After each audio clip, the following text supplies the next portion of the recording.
Joni. How's it going? Great. So we're doing Good, good. Full disclosure, I guess we've known each other now about a year and a half, right? Yeah. And Mhm. so it's not like we're unfamiliar. But as it's just kind of watched and saw how you guys go, and just timing was never right. I always wanted to have you on to talk about how it is you got hanging out with fundies. Because you normally don't get there by happenstance, right? It's not like anyone ever's like, oh, there was a banana peel on the sidewalk, and wouldn't you know it, I fell right into a group of fundamentalists. So Right. those things are usually a little more deliberate. But man, I'm glad you guys are here. Thanks for the invite. We feel just grateful to be here. We have a real kinship with a lot of the folks that have been on the podcast. I've listened to every single podcast here, and just I feel like it's really helped me, my testimony, my understanding of the gospel principles to grow. And so I'm just a really big fan of that. And I feel like I've been a member of the church who tries to go extra mile and just really wants to improve my spirituality and connection with my Heavenly Father. And so the insights that I've learned, by some of these conversations you've had have just been profound and helping me feel closer to my Heavenly Father. And so I just really have that positivity. I just want everybody else to know about this and kind of share these gifts and the insights that we've been learning. So, just glad for the opportunity to come here and speak to the audience here that I have such a appreciation for. Well, I appreciate the kind words about the podcast. A good rule of thumb, tune me out and then just listen to the guest. You're going to be fine that way. So, Joni, how about you? You're here too. Yeah. Well, I mean, just to give a little background. So, Taylor Smith and Justin Frankham, I met those guys in college. Yep. So you might say that's how I kind of became friends with fundamentalists, even though I'm active LDS. So, but even before that, and I know now, like with what's happening online, you hear people say like, oh, I never knew Joseph Smith was a polygamist, or, you know, I never knew we were associated with those crazy people that wear pioneer dresses and those big thick braids. And that always stunned me because I mean, I'm my ancestry, um I have some people that were there in Nauvoo, Joseph Smith's bodyguard. I've got the blue blood Mormon stuff going on here, and yeah. So I've always known I've had polygamists, but it really in my family line. But it really hit me hard when I was really close to. Well, I growing up, we moved back to small town Arizona where my both sides of my family, my grandparents were. So I got to grow up with my grandparents, but my dad's grandma, I was close to both my grandparents, but I was really close to her. She inspired me. Like health and nutrition is something Cory and I both care about. But as I got a little older, I realized, she was really close to her grandmother as well, who was a second wife, and she died in 1950. And in my early 20s, that just struck me. I was like, wow, you know what? Polygamy is a lot closer to us than we realize. I mean, this was my grandma's grandma. She knew her. She was alive. She would ride the school bus out to her grandma's house and hang out with her. And her grandma was kind of like a Brigham Young era type pioneer. Mhm. She, so my grandma, Laura Lewis McBride, is my great great grandmother, the second wife of Peter Howard McBride.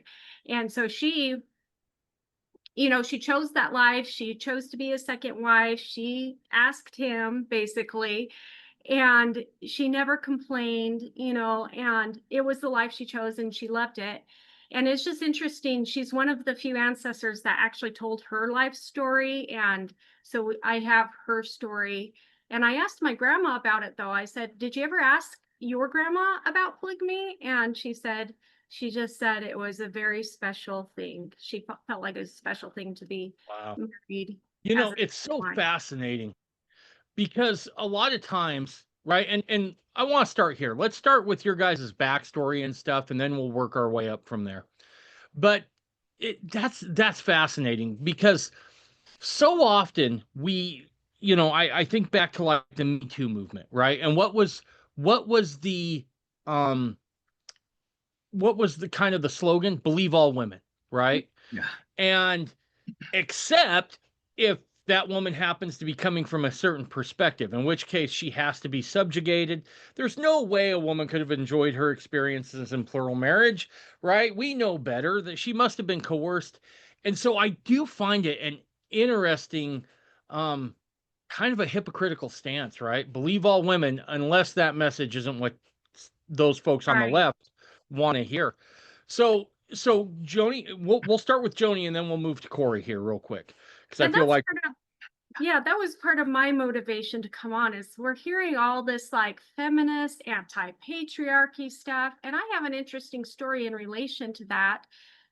So, I grew up in probably the perfect Mormon home, two parents, mom stayed at home and raised us. We were homeschooled, very conservative Christian background. family And home evening uh-huh, every yeah, Monday. yeah, Go, pretty. My family was pretty strict about scripture study and like what movies we watched and very wholesome and good. Um, I so Monday night football never got mixed in there as part of family home evening. I mean, that's what we did around our place. So no, I was Neither. unfortunately, and I guess fortunately that I married Cory instead of somebody who loves football. I'm like football kind of wasn't a thing in our household. Oh, Sorry. I'll tell you what, I stretched it. I'm not gonna lie. My time in the church, I absolutely stretched it. Like I tell the kids, well, you see the Chicago Bears, they're like Lucifer and his hordes. But then you have the ultra virtuous Green Bay Packers who are here to defend that. But it never translated well at church when the kids would talk that way for some reason.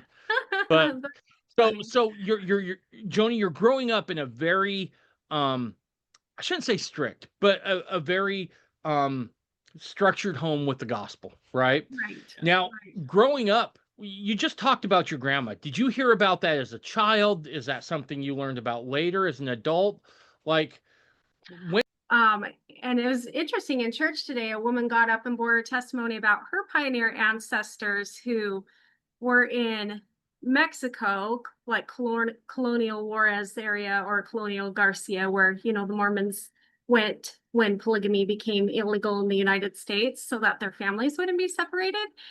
And she mentioned that her grandma was 6 when they were kind of kicked out of Mexico when Pancha Villa came through. And so they came back across the border and my great grandma was the same age, one of my great grandmas that happened. And so she would share her stories and she lived to be about 101 or 103. So she was quite the centurion and she had memories of that, of being like kind of in the immigration camps or whatever on the side of the border and people Mhm. coming to see the Mormons.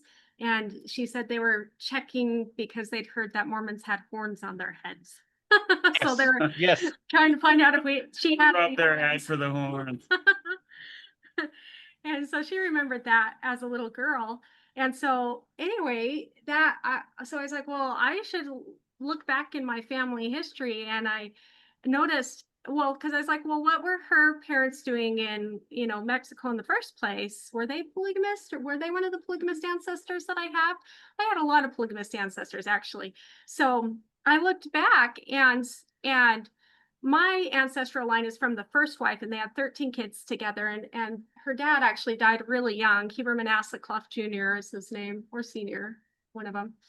And he had a second wife, but I was scratching my head at the date. I mean, they would have been in Mexico at this time, of course, but it was 1898. So I was like, oh, Yeah. if you go back to some of Dave's other podcasts about the post-manifesto polygamists, I was like, oh, there it is, right in my family. They were never excommunicated or anything, as far as I know. So, people don't take into account just how ready Wilford Woodruff was to say one thing and do another, right? He was not going to let that thing just die. Now, they had to take some inventive steps to get it done, but nonetheless, they got it done. And I think it's interesting, like, people forget that a couple things, right? Like the descendants of those folks who either went down to the colonies, went to Canada, or even just stayed on the down low in the States, they had a lot of children, right? Yeah. And people forget Mitt Romney is descended from those folks who went down to the colonies, right? Like we almost had a president that um, was a descendant of people who practice plural marriage. Like it's not that far. And the other thing is, it really wasn't that long ago, right? We tend to think it was a long time ago. It feels like a long time ago, but it's really not. I remember I was listening to a comedian once, and he had this great bit, and he was talking about how things aren't as far removed as what they think. And one of the things he said is like, okay, if a person lives to 80 or 100, that's one person ago, right? Right. That's like one person ago. And it reminds me of another story. I got a call from a gentleman once when I was living in Utah after I started the podcast. And he's like, hey, I don't want to be recorded and published, but I got some history you might be fascinated in. So I'm like, sweet. I'm always down for that. Let's set up time to talk. And we did. And he told me that he had either grandparents or great grandparents as early as late as like the mid 60s who were living out in the open as polygamists in their Provo ward. And I thought, there's no way. There's no way. But then I started doing the math, right? Like the last manifesto, I think, comes out in 1903, 1904. If I'm wrong on those dates, I apologize, but it was the early 1900s, right? So let's just say that thruple, if you will, was in their 20s when they got married. They'd be in their 80s in the 60s, right? Not out of the realm of possibility and likelihood. And so this is not as far removed as what people tend to think it is. Right. And part of my reason for coming on to this podcast and saying this, as an LDS member, is that, in the attempt to try and understand Joseph Smith and his polygamy, we're kind of, sullying their name. And we bring up this like, oh, well, if it's not a legitimate legal marriage, it's adulterous, it's adultery. And, I actually work with attorneys, and what most people don't realize. So if our ancestors were married by the proper authority, that's one thing that we should honor and cherish them. And if you think break off proofs don't have the proper authority, that's one thing. But you want to talk about legal matters. Did you know that every state has something called a common law marriage? And if you Yep. stay together long enough, you're considered married by the law, even if you didn't go through the normal legal steps of marriage. And it's the same thing with property ownership. There's a point where ownership, they say, is 9/10 of the law. That's where that comes from. There's a point in law where by de facto you become an owner, you become married, because guess what? You had kids together, you're committed, you're staying together, you're providing for those kids, and the law supports that, and it should support that. Absolutely. Yeah, no, it's going to be interesting in the near future, I think, because as society continues to question social mores and that sort of thing, plural marriage is going to come up. It already has, right? Like it's just a matter of will they accept it from kind of the right side of the spectrum, right? Look, Mormon fundamentalists tend to be pretty conservative in their views and in the way they live life. And what I've noticed is that there's a definite double standard that happens. And to point this out, there was an article, I want to say either from the New Yorker or like the back page of the New York Times a couple years back that had three guys together, like biblically together, raising a kid, right? Right. And the news article was like, oh, these poor people, love is love, and whatever it is, they're not recognized. But us on this side of the spectrum, we're not going to get that same treatment because it's in the guise of a religious right or a more conservative side of the spectrum. So it will be interesting going forward to see what ends up happening on that front. But that's good stuff. I really like that. So I was always a very studious child, and my dad, since we were homeschooled, took our learning seriously, and so reading was a big thing. And So unfortunately, probably, or maybe fortunately, depending on how you look at it, my first exposure to like church history was Geraldine Lund, The Work of the Glory. So Yeah. we kind of talked about that off camera too. Check. And when those books came out, I was probably like 10, but I read fine. So I was reading things probably more mature than my age level. And I would watch my sisters, my two older sisters, and my mom, a family of 8 kids. I guess you only buy one copy because it was a fight to get to this copy. I got my chores done first. I get to go and read this. And so I watched that and I begged and begged, please, mom, can I read it too? Please, can I read it too? And a lot of my I felt like, growing up, I've never really questioned Joseph Smith as a prophet personally. So I feel like I always had that as a testimony. But he came alive to me in those books. And whether or not they're accurate or not, I haven't even read them back as an adult, but those were very precious times to me.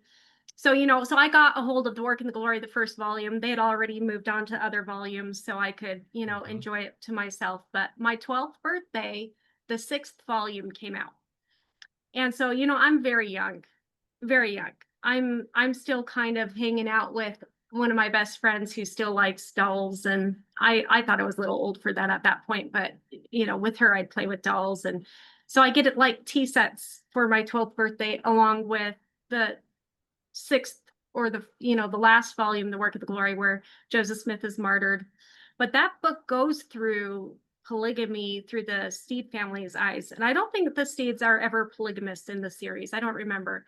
But they have those conversations between the sisters saying, well, think about it this way. If your best friend's spouse died, I guess kind of like a Levirate type marriage argument for polygamy, would you be willing to, take them in? Would you share your husband when you put a face to it, as in, this is somebody that you love and care about? And, I remember going to my mom and crying, like, why did Joseph Smith have to die? But those things kind of stayed with me. And I've loved history. I studied a lot of philosophy and history in college, and I was an art major too for a little bit. And so I love reading, love history. I love studying. I'm not, I'd say I'm pretty logically grounded. I have a good sense of logic and learned that through my study, but I'm not necessarily like a research or a paid historian or anything like that. But I have a good depth of knowledge, or probably more breadth than depth of generally of history. And so, these are things that I loved.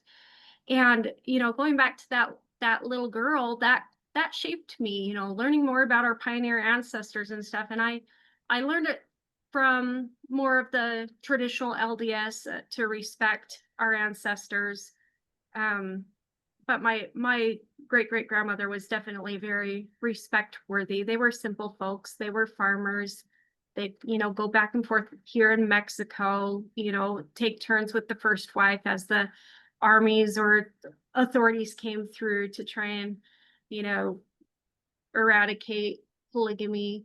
But I did, so I had just like a family history. I was never embarrassed and ashamed of it. And when I went to college, I did have somebody who was a polygamist go to that. It was a little like non-accredited college. So it was a really interesting experience. But we read a lot of original sources, like the great books back behind me. And so that's where I met Taylor and Justin. But there was also a couple of polygamists that ended up there. And so I got to know them. And one of the guys' sister came and stayed with me. And I asked her everything. I offered to let her stay with me. I asked her everything. So I was always kind of just You curious. had ulterior motives, is what you had. You're like, let me open up my home to you, and then I'll pick your brain and find out about this fundamentalist thing. Yes. So even growing up knowing about it, it's like I was so curious about the the breakoff groups, like how did they live? What was polygamy like? How are they building Zion? And and she had her head screwed on straight. So I don't know where she is now or anything, but she wasn't oppressed either. Her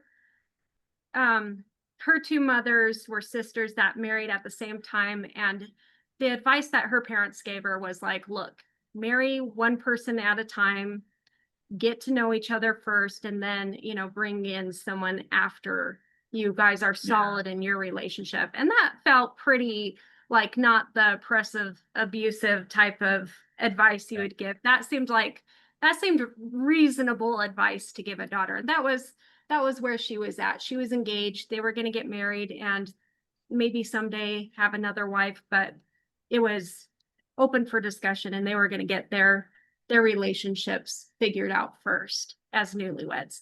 So so she came and went, but then years, well, not years, probably just like the next year later, I'm going back to, it was George Wythe College, this little college in Cedar City, which really was fantastic. I hate to interrupt, but can I ask a question real quick? Because Yeah, I'm go curious ahead. to get the answer. And I want to say this. I understand why a woman would feel this way, right? I'm not saying plural marriage is just easy and everybody should do it. That's not what I'm saying at all. However, I would understand how it could really be a challenge for the sisters. Mm-hmm. Oftentimes there's an ick factor that goes along with that, right? And sometimes I think it's just from living in Victorian, whether we like it or not, or whether we realize it or not, we do still have a lot of Victorian era sensibilities that we keep in our society. And not all of those are bad. I'm not saying that that's always necessarily a bad thing. But what Joseph is doing isn't Victorian, right? It is Right. hearkening back. So you never had an ick factor with that. You were never like gross, not never ever, like animosity at all. So being LDS, it's all, growing up, you're kind of like, well, am I ever going to have to practice this? Especially, I mean, now I'm a little more mature and I'm like, yeah, the church is not going to reinstitute it anytime soon from what I can see. But, but when you're younger, you're kind of like, will I have to live that? And I know a lot of women experience this, like, well, if my husband or if I die and my husband marries another woman, we're automatically like polygamists in the afterlife. And and it gives them like panic attacks. And you hear that kind of from these leftist feminists too. And this is interesting because this segues right into where I was going with this. So let me say this, though. I think every woman, whether she's going to live it in this life, the afterlife, or just in the exploration of her family history or Mormonism, kind of has this like, question like, could I live it? Is the question, and you ask yourself that, and you're like, a lot of women are like, heck no, and the majority of them. And I think for me, it's not that it wouldn't be hard, but it was that I already had kind of like a love of pioneer type women that for me, it was more of an affinity with these women than with the idea of myself living it necessarily. So I'm probably more open to it than most, but it's still kind of more of a theoretical, not like I'm planning to live it. Does that make more sense? Oh, that makes total sense. And look, I've said for a while, and I truly believe this, that's as important, just as important as quote living it, right? Is getting the heart on board, which is always hard, right? Right. And so I can only imagine that. So I'm sorry to interrupt the story, but I had to know. No, I think that's a really good point too, because I think a lot of women see the polygamy as like this Abrahamic test of would I, give my whole heart to God to the extent that I would share my husband. And that is a tough question to answer. And I think guys probably, I mean, I guess have other ways that they would ask that question, but it is like that. It's like, it is a real sacrifice, I think, I think it was a real sacrifice for our ancestors to try and answer that question. And I think that's kind of a question that even my dad, the way he taught us, religion, was always like, would you sacrifice, what other people's opinions are to follow God? And I think all of us have to answer that question outside of polygamy too. Like, we have to give our whole hearts to God and take go with Heavenly Father wherever he leads us. And so it's interesting because I think a lot of women feel that with polygamy, but it is what we're here to do, isn't it? Just give our whole hearts to our Father in heaven and become like him. You're absolutely correct. And I'll tell you what, there are times that I have looked at my own um oh journey to this, right? And I remember it really starts. I remember I was standing in the font, and I remember I told God as uh as the guy who baptized me saying the prayer. He says, yeah, I just say to myself and to God, I'll follow you wherever you want me to go, as long as I don't have to feel like I do right now before this baptism, right? If I never have to feel that way again, I'll do whatever it is you want me to do. Moral of that story is be very careful what you say and what you say Right. you're willing to do. Oh, I've had moments You're gonna like go, that. you're gonna go some places. He'll take you there. But it's going, yeah, no, totally. I can totally get on board with what you're saying there about giving over your whole heart. But that's really what it's about, right? And plural Right, marriage is just one aspect of that. right, right. So back to my fascination with polygamy, I guess I'd call it, is that so the next years in college, which kind of prepped me for where I'm going with this, like I didn't take the traditional Mormon woman path. I was single for a long time, got married later in life, that kind of a thing. So and flashing back to high school, my friends would be like, what do you want to be when you grow up? Blah, blah, blah, blah, blah. And I'd be like, I want to be a wife and a mother. And then they would be like, oh, you're going to be like the most likely to get married right out of high school. And boy, I sure proved them wrong because, I was not. But Right? I was not, because of the way I was raised, I was not planning to have a career. I was not being a career woman, so I wasn't a traditional feminist, but life threw me kind of in that where I wouldn't call myself a feminist with the extreme radical way that feminism has gone nowadays, but yeah, I think women should be educated. I think they should live alone before getting married and get some skills underneath their feet. And so I feel like I'm a kind of Eliza R. Snow, more feminist of let's have women more educated, let's have them making choices, let's empower them and in those ways because of my lived experience. But flashing back to college, so I go back and now I'm roommates with and I'm like probably 21. I'm trying to remember exactly how old I was, 20, probably 21, yeah. 26-year-old that's not married, and her older sister and two friends, and the other girls all turned 30 while I was living with them, which seemed old at the time. And then, there I would be in the same situation years later. But that they were the first ones that brought up this idea of, well, some feminists think that polygamy is actually the feminist ideal. And I was like, really? What? And that was so fascinating to me. And that's where I've kind of in preparation for this was reading a few things. And if you read feminist articles, I want to jump into the definition of patriarchy because this is a word that's getting thrown around right now with feminism, with Mormons in feminism, with the anti-polygamy group or polygamy denial group. That it's like, well, this what is patriarchy? What is this idea? Because we called plural marriage patriarchal marriage at one point. Well, patriarch means the fathers, but a patriarchal society by a feminist definition is one where men have more power. And to make that more tangible and not this, oh, we're all victims and men are evil, it's the men have the control, more decision-making power, And usually that's being passed down in like Victorian style of like father, son gets to own property, women can't vote. And that's what was so fascinating about more recently, I am diving into a few feminist articles where they look at that.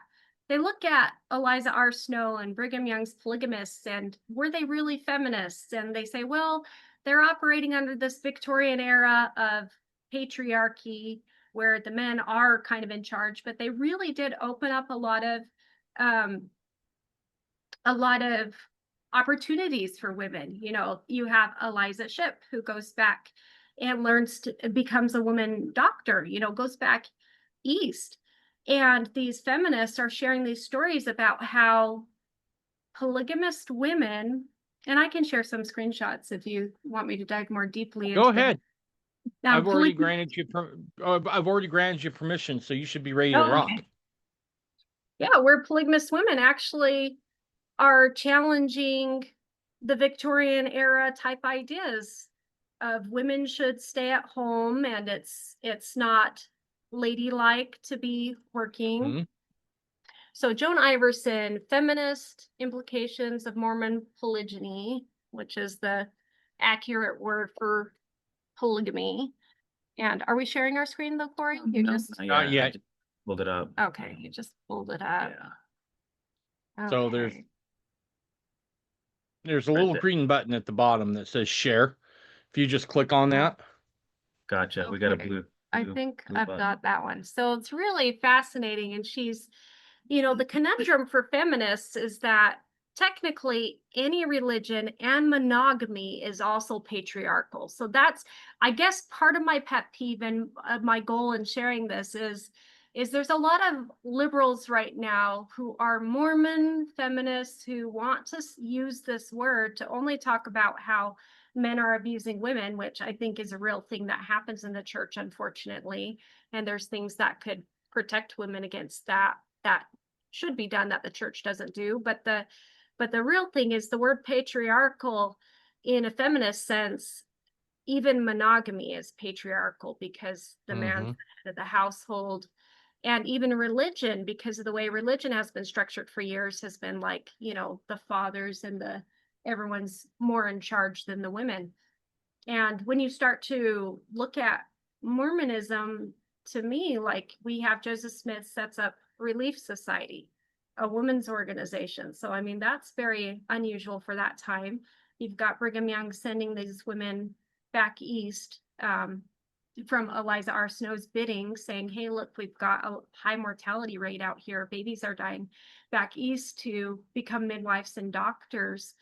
And anyway, so in this article, she talks specifically about how women, part of the Victorian angst against polygamy during the time, and the reason they went after these women was because they were working outside of the home in traditional male roles. Like it was the frontier. They had to take care of the farm even.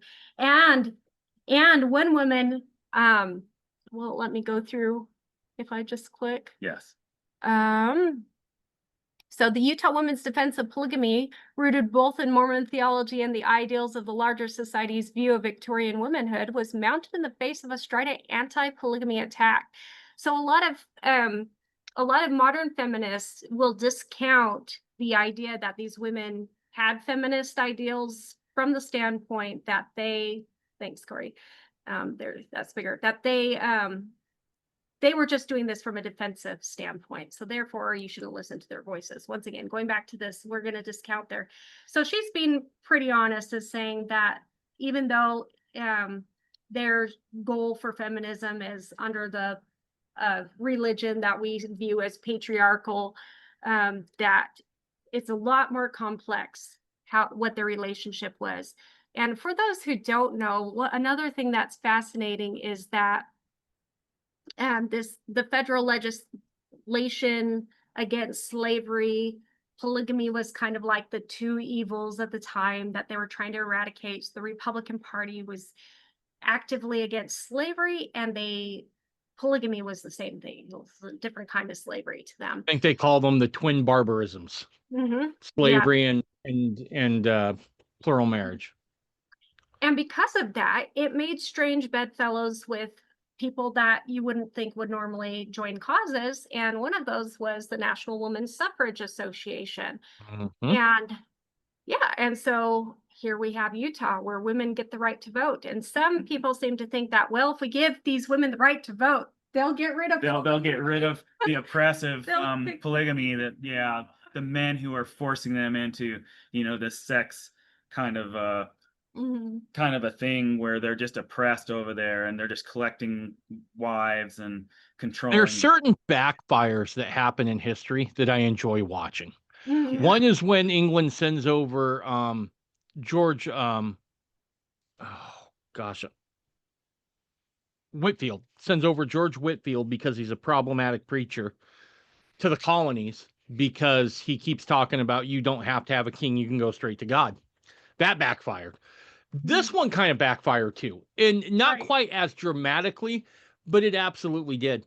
And to your point about kind of strange bedfellows, I think we're in that time again, right? Because like I look at feminism and I think by and large it's been hijacked by crazies, right? However, I don't think you can discount what Joseph does, right? Joseph is radical in his views for that time in Christianity. Let's just start with Eve.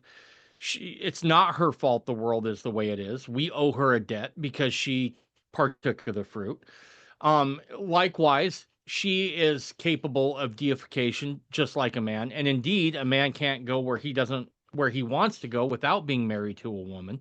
Right. You have the Relief Society, and if you want to go down a deep rabbit hole, the teachings on women in the priesthood, um, from after certain ordinances is absolutely incredible. And so, kind of the old traditional model of that, um, I think we're seeing it again, right? As men have invaded women's sports, it's like now I find myself like, crap, the feminist has a point, right? Like we're kind of in this together. These things tend to go in cycles, right? They're not Right.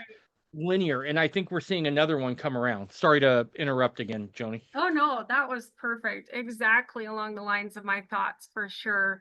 And so, yeah, they joined forces. Interesting too, people like Harriet Beecher Stowe, I love her book, but she was very much against this whole Mormon polygamy thing. Yeah, go ahead and change it to the next one. Let's see what this one. Oh, this one. And this is funny. So, those Victorian women were mad because the women were often listed as heads of household. And in the next slide, I think just scoot to the next slide. These are kind of more in depth than we need to go probably. Um, let's see. So the feminists would argue for more useful spheres. I don't know. Is this not going in quite in order? I'm not sure that's number 5. Okay, So I think yeah. it is. Anyway, you can stay there and I'll read it in a second. But the one I was hoping would get to is that, oh, these are great, but they're not the same topic. Was that these women as heads of household were starting to own property, and that upset the Victorian women. And it's like, wait a second, if what are these feminist backies fighting for if it can't be that women can own property and be educated? And so this one's just more talking about how they um opened up the Victorian concept of female delicacy. I'm too delicate to go to work. I shouldn't be suntanned. I shouldn't have any physical labor.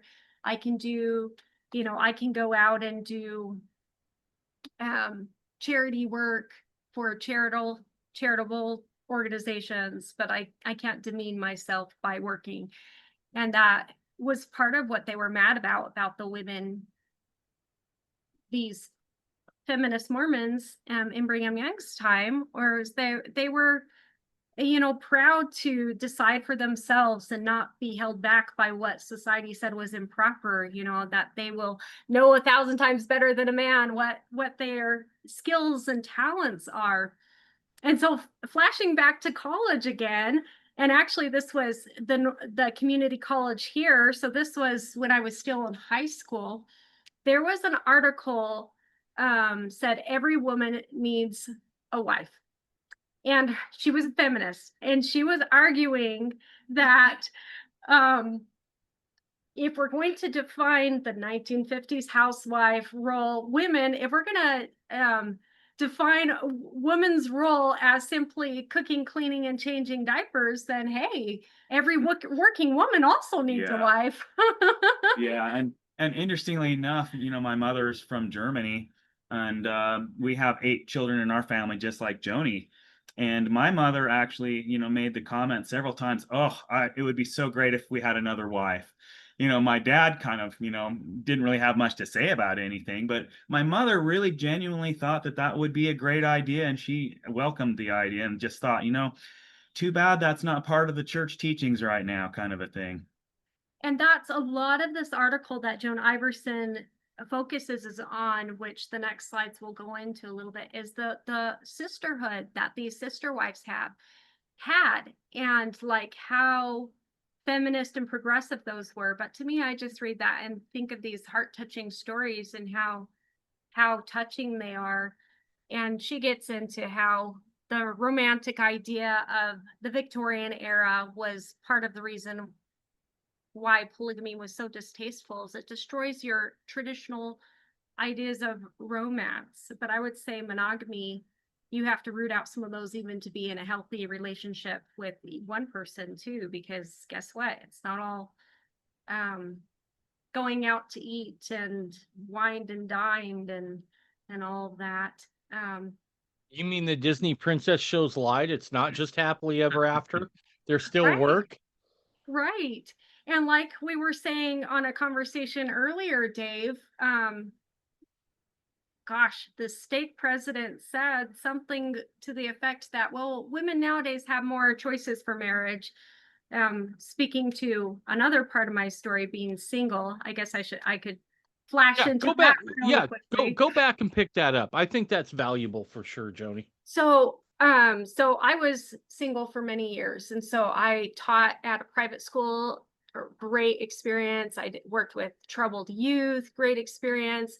I was in Colorado for a little bit, so I kind of hopped around trying to figure out. Okay, well, I didn't really worry about it when I was in college. So, I was like, well, I'm in college. I've got my studies. I loved it. I felt like it um liberated me as a person to just understand more like what I believed, not just what my family had taught me, just by reading like the great books and having discussions and deciding more where I land on things and being able to argue multiple sides of an issue from a logic standpoint. So that built me as a person. But then once I was done with college, it kind of hit me. I was like, okay, I'm 25, kind of more of an old maid now. Like, what do I do with my life? And I went to college kind of more for this idea of getting an education. So I wasn't choosing a career. So that kind of threw me through a little conundrum. So I worked different jobs. I had great experiences, but for years it was really hard to figure out what my place was because I wasn't getting married. So as any LDS single woman would do, I moved to Utah where all the single LDS people are. And this is an interesting time period because I moved to Utah when I'm 26, but I'm still single at 31. And this is right when the church has a whole ton of young single adults and they're not sure exactly what to do with them. So they are having everybody meet in one building up at the University of Utah every Sunday. And everybody from all over the valley is, coming up and meeting because they're like, look, we've got all these post 30, whether the divorcees or what's going on. We've got a ton of single people. What do we do with them? So it's just like a big state conference every day. And there was like 5 relief societies and 2 priest elders forums, but they were smaller than the relief societies were, even the 2. So it was really easily a 1-to-5 ratio. And then you look at the guys who um had their lives a little more together, more marriageable, from especially in a woman who's getting older and has put her, feet under herself, has been providing for herself, has been pursuing her education more. It's kind of like this weird, like these women are like, well, I'm better off alone than half you guys out there. So these women, you start to become a little bit more of a feminist, and some of them are a little too bitter, unfortunately, and maybe a little too independent. But you at that point, you're pretty independent, and you're kind of like, well, I dream of having a eternal husband, and I want a family. It's what I've always wanted, but I'm not going to settle for something, less than a guy that at least has my education level and my um and earns about the same as I do. And so a lot of women have kind of that attitude, which is really, really fascinating. So, so then the dating pool gets even smaller and smaller and smaller. And you're like, this is really an awkward, it was really not a fun experience. I would not go back to that for the life of Oh, that sounds rough, right? I mean, especially from the woman's perspective, right? Because I mean, look, if it's already 2 to 1, I mean 5 to 1, right? I mean, and as you were saying, look, I'm well, I'm gonna be careful as I say this here. If you're a dude who's a Mormon at the age of about 30, 35, 40, you got to ask the question, what's going on, right? Like, it's for a young man, it's a target rich environment, right? We'll just put it that way. And so those guys that get that, yeah, as you were saying, Joni, maybe not the most marriageable, right? And so that leaves the women in a predicament. What are they going to do? Well, and for the guys who are marriageable, I think it actually leaves them in a predicament too. It's like, here we are women, we've got a biological clock ticking, and we're like, like, do I like wring you by the neck? Do I rope you in? What do I need to do to get a guy, kind of a thing? And these guys are like, I've got all these girls giving me attention. What do I do? How do I pick one? So it creates a quite the conundrum. And I think it's hard on both sex. And I think it was, when you're single, you see it from either your female or your male perspective. Um, but it's rough for my guy friends too. Some of them are still single. It's rough for them too, and it's maybe rough in a different way, but it's rough. It's rough. Let me ask this question before you move on to tell us about what your stake president had said. With that kind of ratio, and look, it's a big thing in Mormonism to get married, right? It's huge. Mhm. No other Christian religion is as dependent upon heteronormative behavior in their theology than Mormons are. Right. Yeah. And so it's a big deal. But running that kind of competition, was it hard to foster like sisterhood in those wards? Because, and maybe I'm thinking about this with my guy's brain, but like if the roles were reversed, oh, we're going to fist fights, right? Like we're gonna thin that herd a little bit. Did it create competition within those relief societies that made it harder to find like sisterhood and unity in those things? I would think so. I think women are. I think it's natural to be jealous, and I think that's something that um, one of these quotes, Fanny Stenworth, I think is her name. She's one of the becomes an ex-Mormon polygamist and goes around saying, trying to get things past anti-polygamy, saying how rough it was to be a polygamist, Fanny Stenhouse. So talks she talks about how love and jealousy are synonymous. And I think that's going way too far. But I think we all have a tendency towards jealousy. And I think thankfully I was always surrounded with um healthier relationships than that. And I don't know. And I wasn't like, um, I mean, I wasn't horribly like, I didn't have, uh, I mean, I guess Utah, you have a weird combination of, there obviously there's a lot of perfection in how a woman looks and a little bit of pressure there. And I, I always felt like I was pretty more grounded in my self-esteem with, at least with when it Gotcha. came to looks. Like I wasn't overly worried about that. I wasn't going to go get an eating disorder over a guy. And I wasn't like horribly ugly or overweight or anything, like, so I didn't have any, but that was what was funny to me, or frustrating to me. It's like, well, I don't have anything. I mean, maybe I, health wise and some of my politics, maybe I'm kind of particular about what I want out of a guy. Like I want us to be on the same page, but I didn't feel like I was overly picky. But it's hard to figure out, like when you're in the mix of that, like what do we do with all these relationships? And I know girls struggled and there were hurt feelings, sometimes it's like, oh well, I guess he was just being nice to me when he said yes and took me on a date. And so it's hard. It's just a hard situation to be in. And I think most of the people I was around navigated it the best that they could. But yes, there was definitely probably some jealousy cropping up and some territorialness among the women. And that was one of the things that I didn't like. Like I wanted more of the Victorian, like the guy chases me. I don't have to go out and chase these guys, because it's like you're like, well, maybe I should be chasing the guys then, because maybe if the guy knows I like him, he'll show interest, but it doesn't always work out that way. And so you kind of end up taking more of what people would say the traditional masculine role and being more assertive and having that backfire. And so you almost experience what the guys experience of those, those letdowns of, gosh, he doesn't like me, or he said no to a date, or so it's the roles, nobody knows what their role is, and that was really confusing. And part of it's the generation too. Grew up with a lot of divorce, and Right. broken families, and then the feminist movement of the 1980s. So they're not sure what, the guys and the girls aren't sure, what's my role? Am I supposed to be chased, or am I supposed to chase?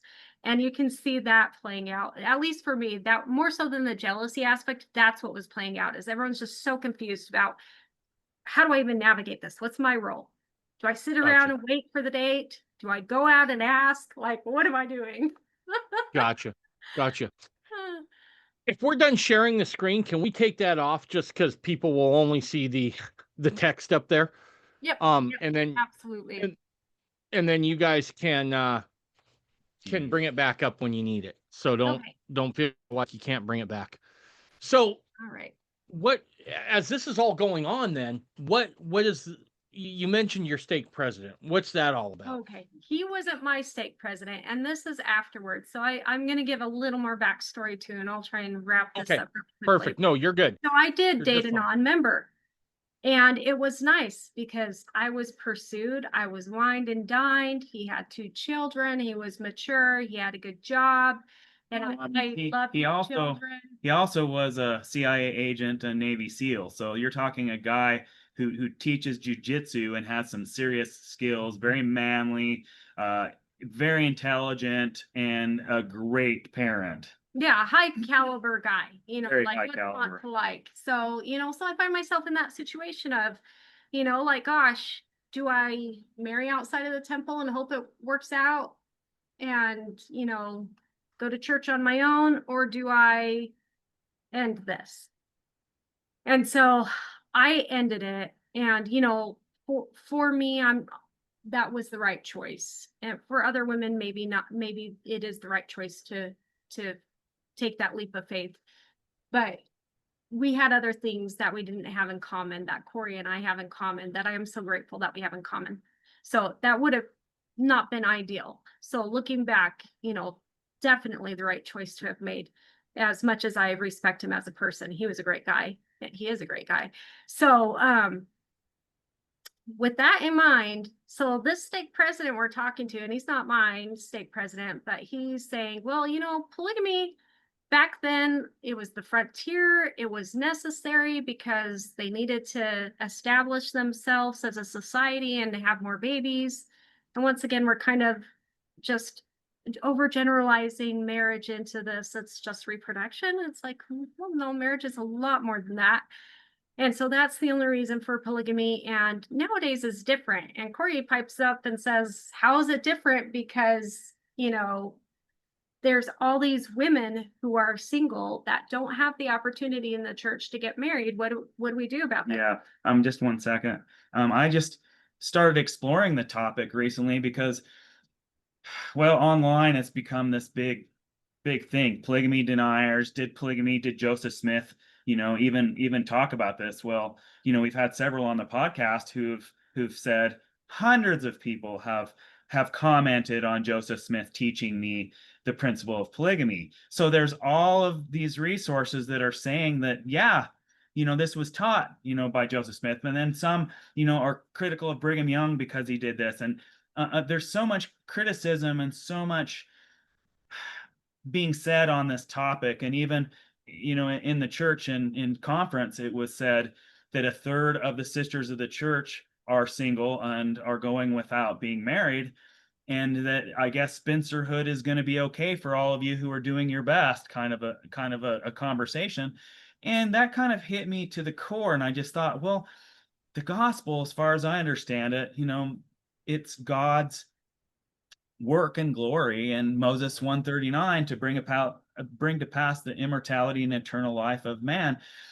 And I've been reading quotes by Joseph Smith, and some of the early scholars who have said that, basically, if you're the God of anything, if basically you're the God of anything, wouldn't you be the God of your own children? And Mhm. if that is, it kind of connects the dots on the idea that we're to become like our Father in heaven because we're literally his children. And if you are a God, that the part of that godhood is having big families. So having extra children would be the greatest blessing that towards being like your heavenly parents that you could possibly have. So being polygamist, having more children in any way possible, all of those things fit into the idea of being like God. If you can have more of something, wouldn't you want that kind of a thing? And yet, if you look at the statistics on men these days, which I looked online, just kind of a brief Google searches, I found a study in 2023 that was saying that only about 41% of men will get married, and since 2023, which it's declining rapidly, which it could be significantly less. And then when I looked up the females, perhaps 90% of females would be eligible for being married. So that makes it, if you were LDS, conservatively, it would be twice as many females are available to each male. And when you look at the studies, 5% of men are psychopaths, 5% are homosexual, 5% are criminals, and just so about 15% conservatively would be, unfit for marriage or just be very poor choices for a female. And if you just look at the dating, at BYU, 80% of the women are looking at 20% of the men. So that's just a normal study. When they had the MORP, the girls' choice dance at BYU when I was there, I got asked 7 times to the dance. 7 times. A lot of these girls, they didn't know each other, so they were just going to ask the guy that they wanted to go to the dance with, and so I had to turn down 6 of the girls. And it kind of broke my heart because I just felt, goodness, there's so many wonderful guys here. One of my roommates was dating someone, so he was already taken, but I had, 3 other roommates, and none of them got asked, and I got asked that many times, and that just it frustrated me because I thought, oh, there's so many great guys out there these girls could have gone with. But that is kind of what I was seeing in the dating pool. And then, like Joni says, sometimes it's hard if you get asked that many times. How do you make up your mind as a guy if you're getting asked constantly as the guy that girls want because you're a competitive gymnast and you're fit and you're healthy and positive or whatever, or you're just a little more social, have better social skills, that kind of a thing. Yeah. And so that's, that was interesting. So here he is. He's just chatting about how, well, polygamy back then, it was necessary because the different, nowadays women can travel to go find a husband. And I'm like, I moved to Utah. Like, this is where you find a Mormon husband. Yeah. And it still took me years. And in that ward, there were people from all over the world. Like there's a guy from Australia, moved here, Yep. same thing. I just want to be among, LDS people so I can find a spouse. And yeah, and he said, and well, they could also marry people outside of the church. And I'm like, well, wait a second. Yeah. I've grown up my whole life being told that temple marriage is necessary for your eternal salvation. Exaltation. And yes, I do think Heavenly Father is very merciful. So, I mean, if you're doing the best you can and you remain single for the rest of your life, He's not going to withhold blessings from you. So I do believe that. But still, it's just kind of like, what? Are we Yeah. going to start saying that the temple's not that important because, or eternal marriage, are we going to downplay it just because we've got this problem of singlehood going on? Anyway, it was just really sad. Actually, it Yeah. made me really mad. I was like, It's awesome. if you told me that while I was dating the non-member, like that would have been a mistake because we had other things that just weren't aligned. But, but I did love him at the time. I had let myself fall in love with him because he was the option, and he was a good option at the time, Yeah. So Got it. So at what point do you meet Cory then? actually, we met at Lava Hot Springs when the eclipse came through in 2017, so August 21st. And we were watching it in different places, but the guy that I had a crush on, actually, he and his friends, I met up with him after watching the eclipse because they were staying over in Lava Hot Springs. And I'm like, well, I've never gone. And he's like, well, yeah, come. So I kind of invited myself, but we were friends, so it wasn't a big deal. And anyway, so we go to Lava Hot Springs, and Cory was there. Same idea, just waiting out the traffic. Yeah, I went with my dad and one of the neighbors in my ward. We would go on temple trips pretty much every week, and this was just something we decided we really wanted to go there for and be there for this eclipse. So it was a really Gotcha. neat experience. And so I walk in and I notice he notices me, and which was interesting because Cory's super social, and Cory, when he shares his story, he's not the Molly Mormon that I was. So he's hanging out with guys drinking beer, just chatting with them, and girls in bikinis. And, that was not my style. So I thought that was strange that he noticed me walk in. But apparently he wasn't with that group. He was just being social, and because he came over to our group and made friends. And then my friend's brother came late, and he's like, well, who's this guy? Is this your brother? And Cory says, nope, I'm her boyfriend. I was like, Nice. So, Nice.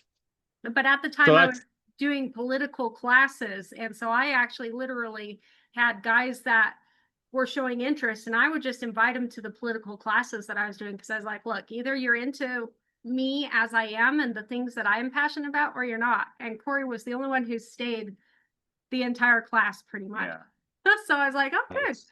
It's not just Nice. flirting. Nice. And it was over from there. You guys met that way, and then it was off and running.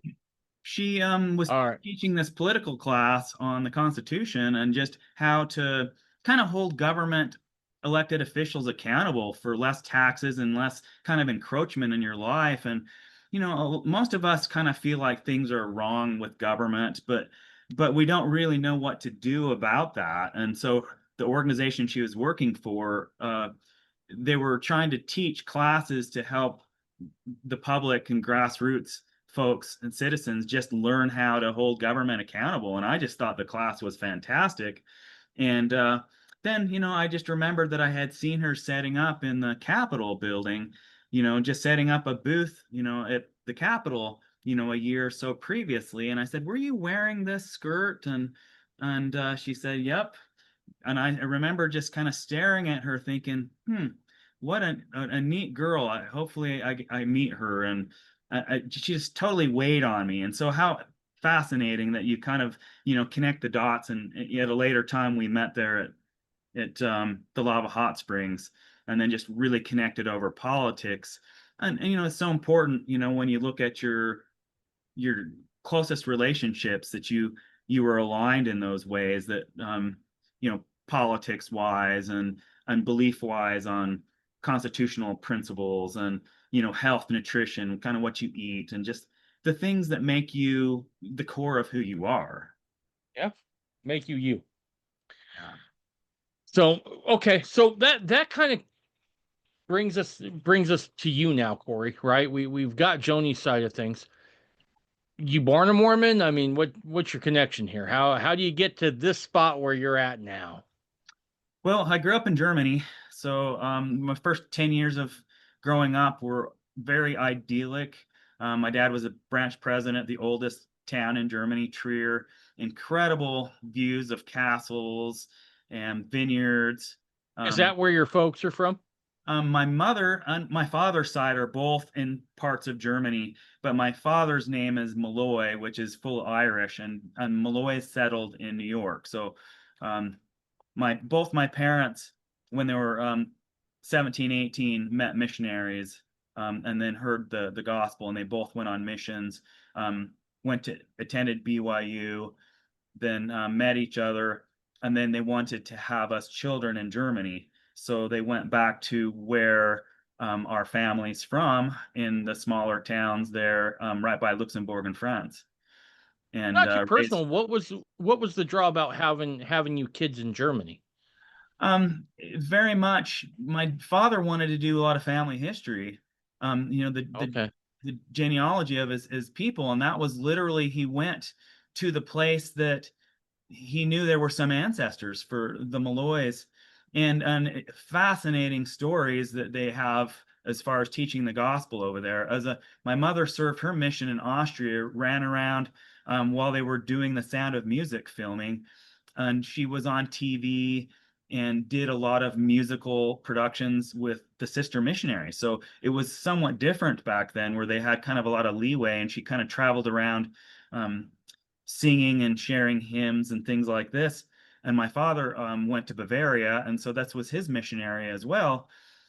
But the very first town that they moved to, Bernkastel, where I was born, they invited the next door neighbors over for dinner and started talking to him about the Book of Mormon, and found out that we were related. And just those conversations just hit home. They did join the church, and their son, their whole family joined the church. Their son and I went on missions together at the MTC, so we were there at the very same time. It's just fantastic how that changed so many lives, and both my parents have been very missionary minded, pretty much since. But problems kind of started for us once we moved to America. Okay. So So just to recap, make sure I got it. Your folks are from America, but they wanted to go over to Europe, to go Germany, back to where their missions were, do genealogy, that sort of stuff. And his dad worked for the Air Force, so that yeah. was Okay. All right. Perfect. That all makes sense now. Yeah. So All he right. was, So the first 10 years you said are pretty idyllic in Germany. yes. My mother also grew up in Germany.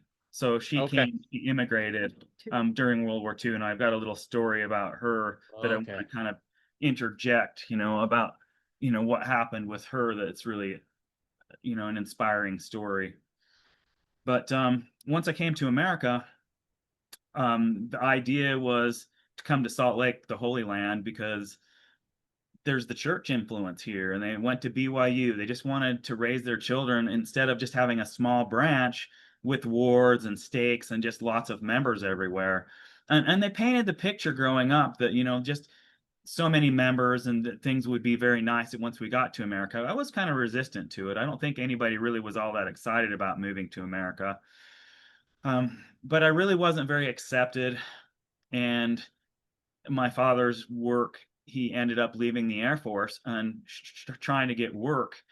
And it became a stressful time for him. And we were best friends. I traveled Europe with him, did a lot of things, spent a lot of extra time with my father that wasn't normal for most parents and most fathers to spend with their children. I was the oldest son, so he took me with him almost exclusively, which kind of built a little resentment with my brothers and sisters that ended up being one of the reasons that I struggled, to live at home. Well, didn't quite fit in with the culture here, and I struggled just to be around Mormons. I ended up really being kind of pushed away from the church, left the church, fairly quickly. So by the time I got here at 10, I was already struggling with attending church pretty much 11, 12. And then the people I could relate to the most were other troubled teens and youth that were struggling with their homes, and a lot of them were into drugs. I ran away with them, ended up getting chased by the cops a bunch of times as being a runaway and truant kid. Um, Not really, criminally minded, but very strong-willed. And because I would get in arguments with my family and brothers and sisters and would constantly fight at school, nothing felt comfortable for me, during those times. And I really pushed God away and church away. They just weren't. It seemed like a lot of the people I went to church with are hypocrites. They were angry at me because I um, wore different socks or had different mannerisms or came to church late. And so I just felt highly uncomfortable around Mormons for a good while. Yeah, you got bullied. I did, yeah. And What's that, Joni? I said, well, just say it. He was being bullied, is what was happening. Yeah. Cory Joni, you're from Germany. yeah, no, they weren't very kind about a lot of those things. And you would think, this is at church. Yeah, I didn't speak highly of the folks there. And I basically got sent off to 3 foster homes. And every single one of these foster homes, it ended up getting abusive, physically and verbally. And so I ran away from them, and I ended up, going into juvenile detention a bunch of times. That was just kind of usually a holding place for a while.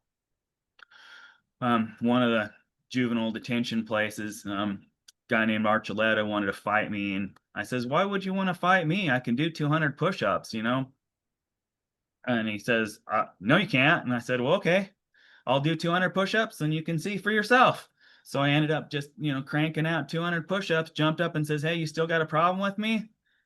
And he said, "Nope, nope, no problem." And so I ended up, just learning how to defend myself, getting in, lots of fights, and just ended up having kind of a rough childhood, experiencing a lot of things that really no kids should ever experience, living on the street, seeing drugs come in and out of Salt Lake, and prostitution, and just the abuse and tyranny that kind of goes on, even in the Salt Lake area. But one of my friends who I was really close to at, a little alternative high school, he ended up talking to me about God and religion. He'd grown up, his family was LDS, but he didn't believe too much in the church. And he said to me, he says, do you believe in God, Cory? I says, "I'd like to. I don't like going to church because of the people. And, I haven't really been reading the Book of Mormon, or none of that has been important to me the last little while." And our conversation really stuck with me because it was only a few months later that he killed himself. And it just broke my heart because this was a guy who was always so kind to everyone and was kind of the example in our high school and treating people very well. His girlfriend had been abused. He was being abused by his family, and he disclosed some of those things to me, and that he just didn't feel like he could hang in there anymore. And it really just broke my heart. Well, my family, because we weren't really getting along and I really wasn't living at home much of the time, foster homes, detention, ditching school. My father had experience attending the Hill Cumorah pageant when he was in college, and thought, why don't we take a family trip to the Hill Cumorah pageant and actually be in it as cast members? And he asked me one day if I would go with the family on this family vacation. And I said yes, but my intention was just to find a place to live somewhere and just run away, which I ended up doing. I ended up doing that in Florida and hitchhiked up to Virginia. So on the side of the road, I actually hid in a bush, and I ended up seeing a cop car pull in because I had knocked on the door of a bookstore, which happened to be Terrell and Fiona Givens' place there in Lynchburg, Virginia, because I knew that they lived there and had Cody's mom had a Yeah. close relationship because yeah there's your she lived with Fiona. Fiona lived with us for a while. Gotcha. Okay. So I knew of some of the people that we had grown up with in Germany, and this was one of them that I felt like, how at least I'll stop here and maybe get some work in this town. But I felt the impression to get out of the bushes and ask the officer what he was doing. That was straight crazy to me, that I was having this impression like, go do that, because it's like he was going to arrest me, and I felt like I needed to get up and do that. So I was like, okay, I don't understand this. But it ended up being the next morning, my parents had drove into Lynchburg and still asked me if I wanted to participate in the Hilcomore pageant. And I said, yes, but I don't really want to associate with you guys. I don't plan on living with you guys anymore. And if I have to just go back to jail afterwards, till I become 18, then that's what I'm going to do. And I decided that this was going to be my opportunity to really explore what the LDS Church was about, read the Book of Mormon, and just really know for certain whether I should continue with religion in my life or not. My best friend Right. had killed himself. I wasn't happy with my life. I just felt a real emptiness. I didn't feel close to my family. I didn't really feel close to anybody. I felt very alone and very heartbroken a bit about what I'd experienced. And so I was very vulnerable. And I was paired with a guy there to go out and teach people about the Book of Mormon and to play different parts in the Hilcomore pageant, which they assigned me to be a wicked priest, which was pretty appropriate because I really wasn't going to church.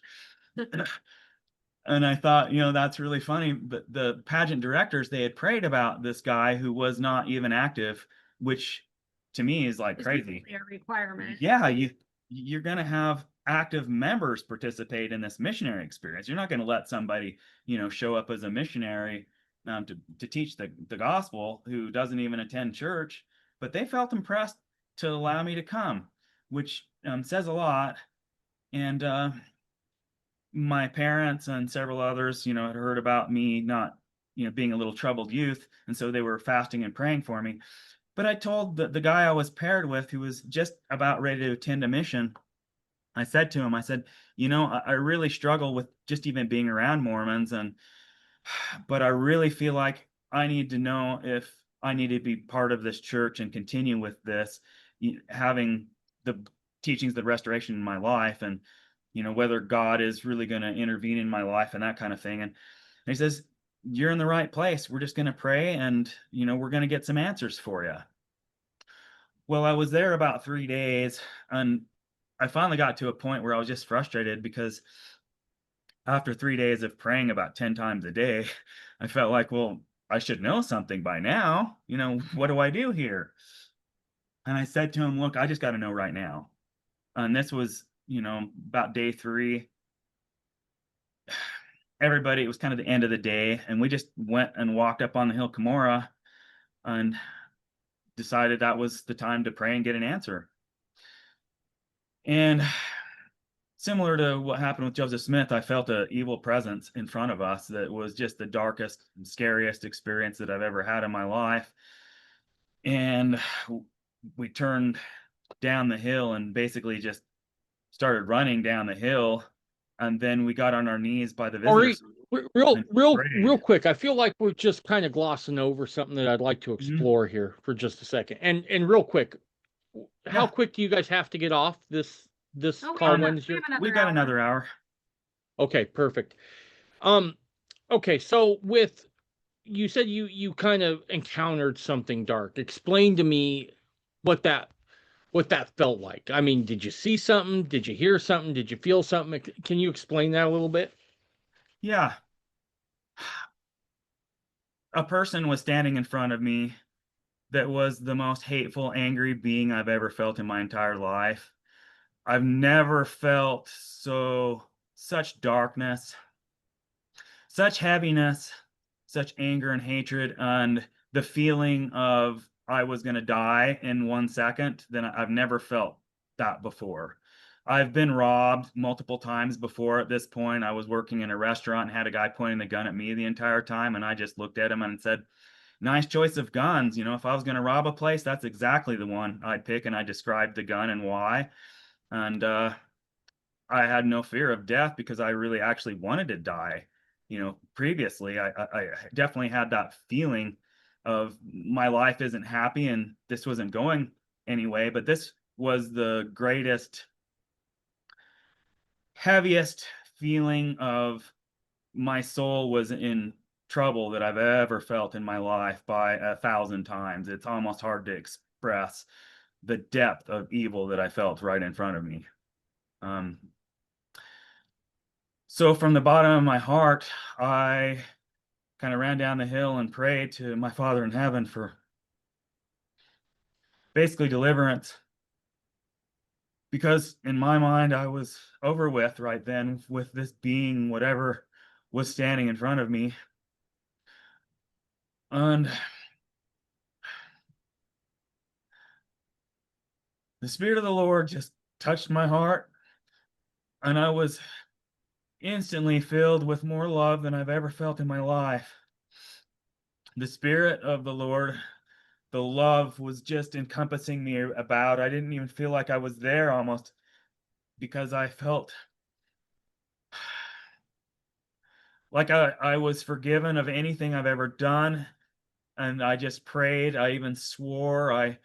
I shared my thoughts from my deepest heart about how frustrated I was at going to church and being with my family and my parents.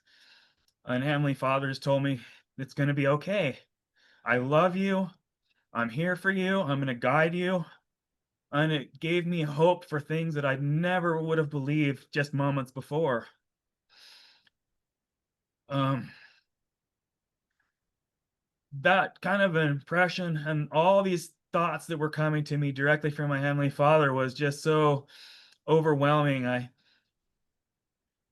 haven't really shared much about this kind of thing with just but a few people in my life, you know, just a couple handfuls of folks where I've given details to this because it's such a special experience. But Well, I if any felt so much consolation, it's love. just us and 10,000 more. So, Yeah. But you're talking about a guy that just wondered if God even existed just moments before. And from my whole heart, I knew. I knew that God existed and that he actually loved me personally, that he came there to deliver this message to my heart and soul and tell me, go back to your family, go back to your church. That was something I could barely imagine doing to get up in front of my ward at home, the same people that persecuted me, or some of those, you know, brat kids in my ward, and just show them love and excitement. But what I realized then, and what Heavenly Father showed me, was they had not had this experience that I was having right then. They did not understand the gospel to the degree that I was being shown. And the thoughts and the downloads that were coming into my mind were so intense and so beautiful and so special. To say it was the greatest experience in my life, wow, hardly puts it in terms. Um, the the news media was actually there to do a story on the Hill Cumorah pageant.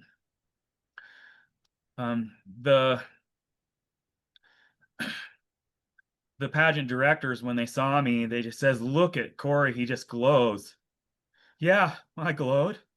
I felt so much love and so much happiness, so much peace. And Heavenly Father was helping to change my heart from this troubled brat teen that was always getting into trouble, that was angry with everyone and everything, to someone that was loving, kind, and filled with compassion for others. I just wanted to run around everywhere and hug everybody. And I did. I just looked at everything differently. I shared my testimony in the Sacred Grove, um, and hugged my dad, and I hadn't hugged him for years. I didn't want to see my dad, and I just broke down and just I could feel so the love of God in my heart and the understanding that my dad really did love me and didn't know how to reach me. Um, I actually, just a couple days before, I saw one of the girls there at the pageant, Mary and Jane Mulcarney, and their dad was playing Abinadi, the guy that I was burning every night, in the pageant. And I saw her run up to her dad and give him a great big hug. And to watch that interaction, I literally had my jaw open. I was somewhat speechless because here I was a kid. I'd been in detention probably 30 times. I'd been in and out of getting in trouble with the cops and running from them. Most of the time I could run faster, so I didn't get caught. But to watch her give her dad a big hug and say, "I just love you." And I pulled her aside afterwards. I says, "Seems like you really like your dad." And she says, "Yeah, he's the greatest." And I just was absolutely stunned by this to see. I pretty much had been around so many troubled youth that I forgot that you could even get along with your parents anymore.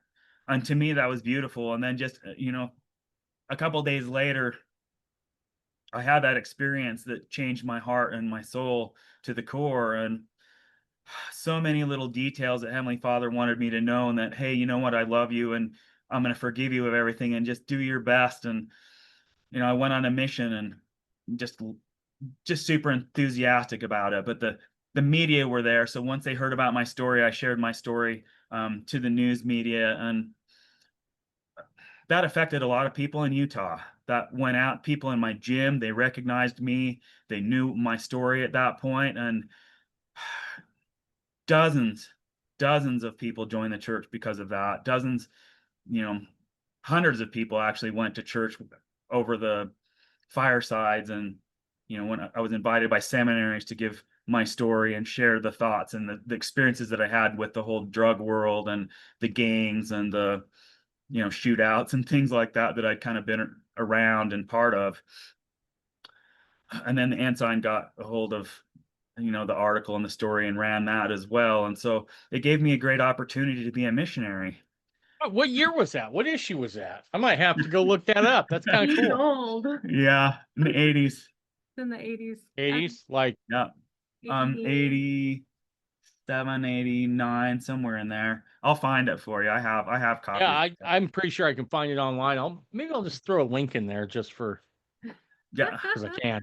I have PM Magazine, so I have the PM Magazine video as well of what they did. Nice. They did the story of the Sacred Grove as well, and the groundskeeper and the Hill Cumorah pageant and the Hill Cumorah pageant itself. So they did a three versions of it, and the first one was all about what happened to me, kind of the miracle at Cumorah, where you got this the Alma the Younger. Yeah, Cory. most troubled teen ever. I just was very unhappy with life, and it just changed everything for me, where I just felt Heavenly Father's love and forgiveness. And I've seen it happen so many other times with other people where I've been able to be a part of that. And, one time in jail, I was teaching a guy who he came to me and he said, "Hey, Cory, what do you do when you're hurting inside and you don't know what else, how to handle this?" I says, "My brother just cheated on me with my fiance." And I said to him, what works for me is I grab the scriptures and I just turn to any random place and let God kind of choose. And I just start reading until I start feeling his love in my life. And I feel, the Spirit touching my heart and helping me to handle these challenges. And he said, "Yeah, I don't know what to do." He was pacing back and forth, just beside himself, that the girl he was going to marry has now run off with his brother. Mhm. The next day, A few weeks back, I had Justin Frankham on the podcast where he laid out a bold plan to help people and families from all areas of the restoration that are looking for a new home in Mormonism.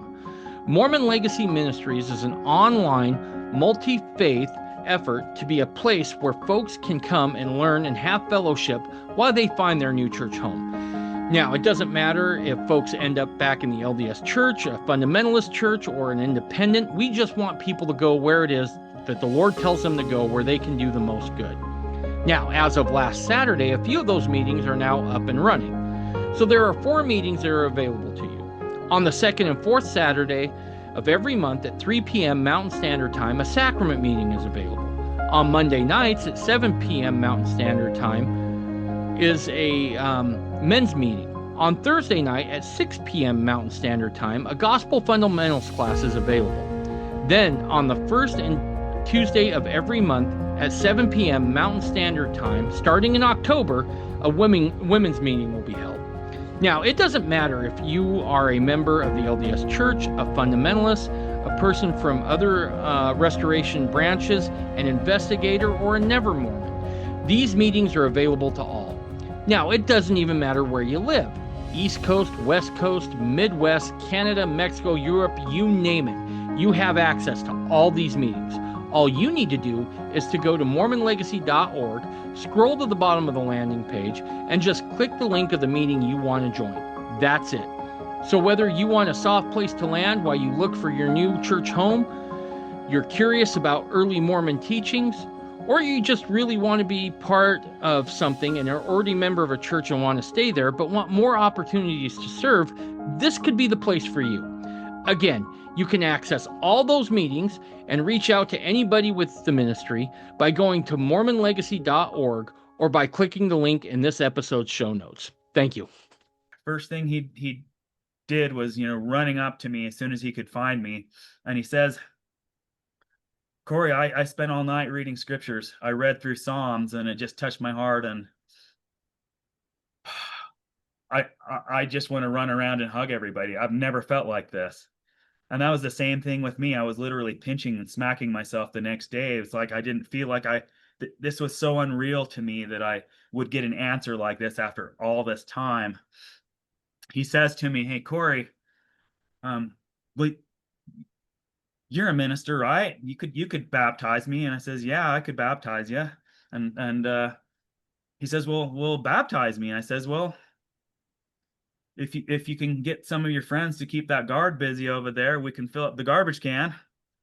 And then I said to him, "Well, in your case, because you've been so rotten, I'm going to have to hold you down a little longer, but we can do this for you." And he literally went off. He was on his way. I had to call him back and say, no, this isn't how it works. You're committed to the gospel, and we'll baptize you, but not right here, not right now. There's more to this. But Heavenly Father appreciates where you're at and your commitment to him.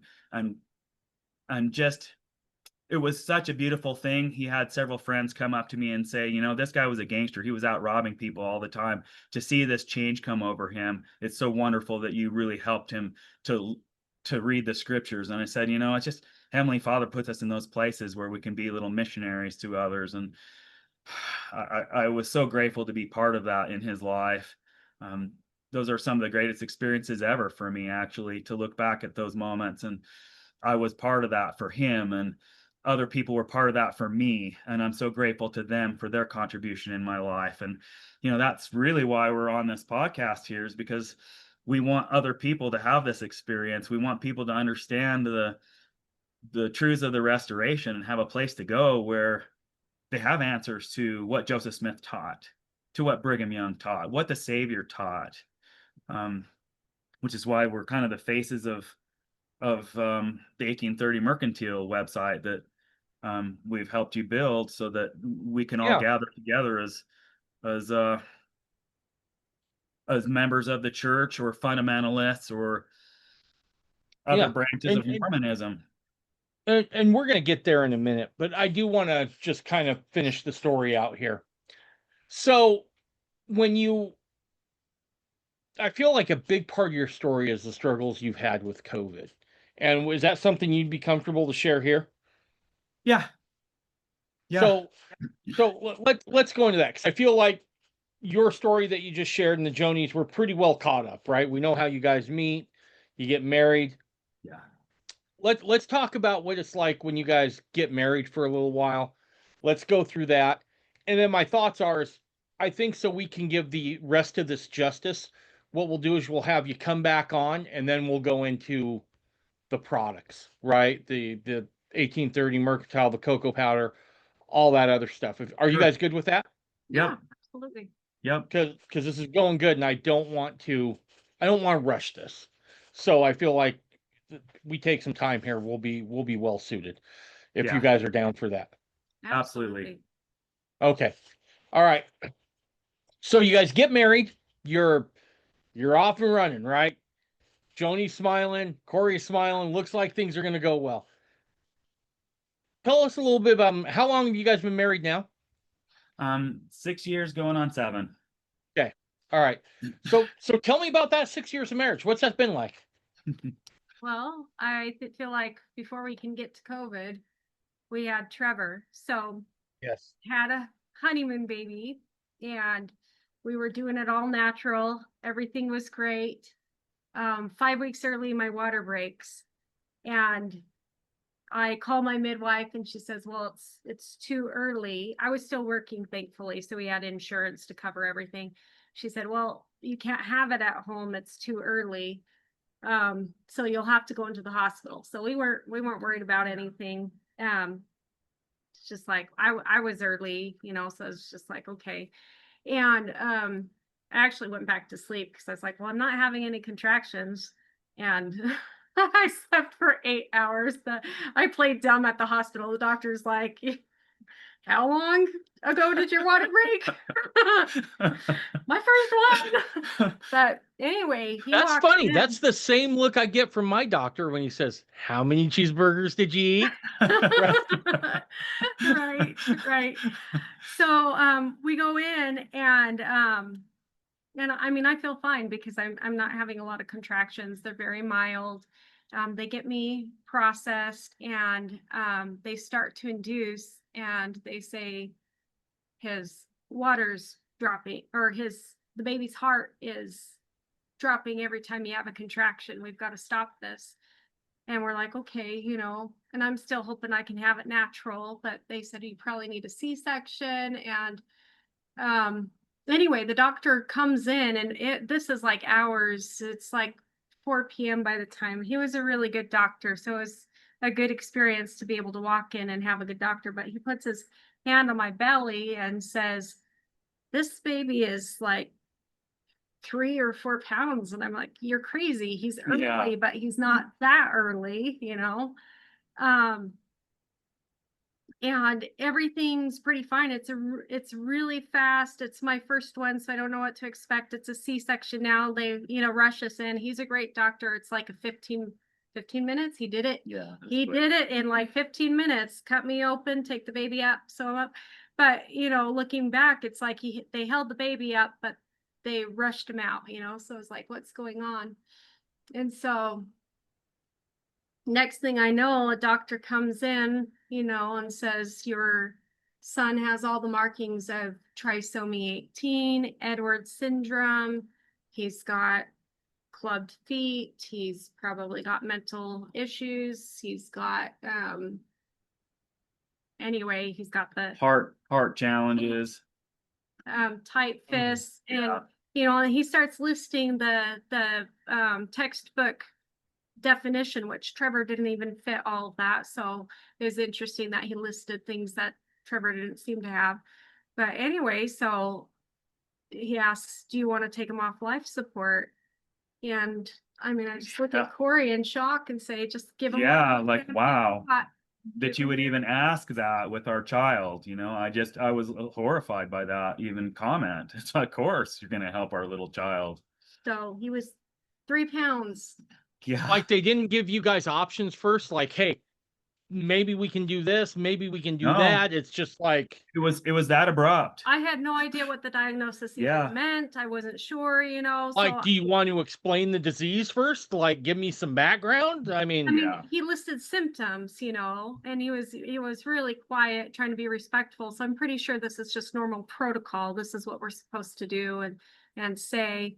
So for all I knew, this child was deformed and didn't have a chance at life. But I just said, give him whatever chance he's got. And, was kind of really scary to try and understand, well, what's he gonna look like based off of you saying he's got these deformities and, mentally handicapped. So, I have my phone, I Google it and I call my family, and my sister's like, I know somebody whose daughter had that and she's this age and that, and, and, and Cory gets to go see Trevor first. So do you want to share your experience? He was supposed to, have all these deformities. I just went right into him, and he was underneath the glass, and I kind of put my little hands in there, and he was so tiny. I've never really seen a little baby smaller than him at 3 pounds, and he kind of went under into the 2 pound range just as he lost a little bit of weight. But the first thing he did was cry out to me as soon as I saw him. That really was amazing, because it's like he went through the veil a little bit and recognized that I was there, and that was like a noise that he made right then that I never heard him make ever again. He did the same when I came in and never heard that sound again. It was really, really interesting and touching. Yeah. We had a brief moment with him before he was flown life flighted to Primary Children's in Salt Lake, because we were up in Ogden and they didn't have the facilities for his diagnosis. Right. So, but I went there the next day to give him a blessing, and just to be there with him and let him know that we loved him, and just to hold his hand and feel of his spirit. And I could just feel a wonderful spirit around him. Very strong and unusual. I've been around lots of little babies, and he just has this spirit that brought something to us and into my heart and my home and to our home, where with his disabilities, just felt like a little angel was with us. Literally, the spirit of the Lord was in our home at such a strong level that his presence, very, very touching. And I feel like it just healed my heart and my soul just to be around this cute little boy. And that's what's so frustrating when you realize the protocol is to ask if you want your baby taken off life support before you get the chance to meet him, is because those diagnoses, it's a spectrum. You don't know which deformities each child's going to have. You don't know what it's like. Down syndrome is what it is. You have a 1 in 7,000 chance that you'll have it as a woman, but obviously you're more high risk when you're a little older. And I was 34, so I was getting that age. The doctors in there kind of assured us that this isn't really to do with your DNA. It really has to do with the baby multiplying and their cells dividing, and that it's just something that happens on the very rare that the child just does not develop on their own, even with the DNA they have. It just mutates. The 18th strand, though, instead of the 21st, which is Down syndrome. And Down syndrome, we've now shown that these children, they have a high chance of survival and even living normal lives. Yeah. And a lot of once again, and they're on a spectrum as well as to how it expresses genetically. With Edwards syndrome, he had a 10% chance, especially boys. For some reason, it's less of a chance. Yeah. There's females that do survive, and I think the oldest lived to be maybe 21. But yeah, he had a 10% chance that he'd make it past that first week, and then a 10% chance that he'd make it to his first year. Yeah, it was still pretty minimal, and they just didn't really have answers for us. And that was, I guess, the challenging thing is, we're taking to the internet and we're asking questions of the geneticists and just some of the top people, trying to get some answers for, what can we expect with our little boy. And I just thought to myself, it's like, well, we believe in healings, I guess we're just going to fast and pray and do whatever we can do. And, ultimately, our little boy was with us, 112 days. And then he choked, and that was just the hardest thing in the world, to not have his wonderful little spirit in our home. I got to say, I was just really heartbroken. He just brought something into our home. It's like people say, oh, you have a child that has disabilities. Oh, it's going to be so hard. Yeah, it was hard. It was hard for Joni to get up and feed him, every few hours. And it was really hard for me as well. I was very just spending time with him as much as we were spending. It was a lot of work for both of us. I can't imagine just one parent taking care of, the special needs child, because I was fairly exhausted many times because I wasn't getting as much sleep, and Joni was taking the brunt of it. So, but to think that, this wasn't worth it, the greatest blessing ever to have this wonderful, sweet child in our home and the spirit that he brought. I'm grateful for that. I'm grateful that he's part of our family. I feel blessed that I was able to serve him in the way that I did. I feel like it was one of the greatest things I've ever done, is to be a parent that was all in, whatever I could do to help my little boy, and to love and support him with his challenge and his desire to be on this earth, and to just be part of our family for the little time that he was. I very grateful for that. I believe he Yes. came here to love Oh, us. go ahead. Sorry, Joni. Go ahead. Oh, that's all right. Yeah. He just came here to love us. He just needed a body and just stayed a few days to love us. And that's the only thing I can say. I mean, he had heart defect. So, I mean, but if you looked at him and saw him, we were able to take him home actually, which was really precious, because normally, if you have a 3-pound baby, they're going to keep you in the hospital forever till they weigh at least 5 or 6 pounds. Mhm. But with us, they're like, well, send him home on hospice. They sent him home on hospice about 26 days later. Are you going to share the screen? Share the screen here for a moment. You should have permission still, Cory. Yeah, you do. Okay. You Okay. gotta click it on yours. Oh, I do click it. Okay. Are you sharing it or no?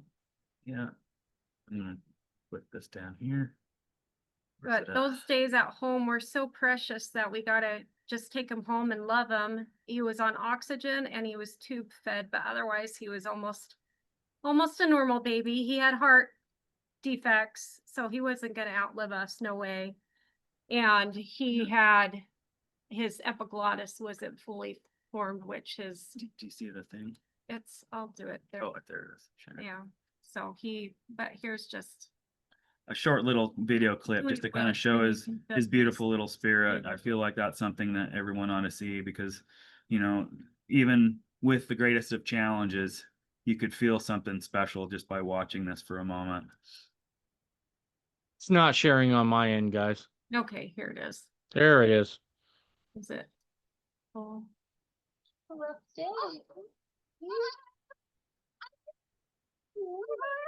Tell mommy all Mm. about it.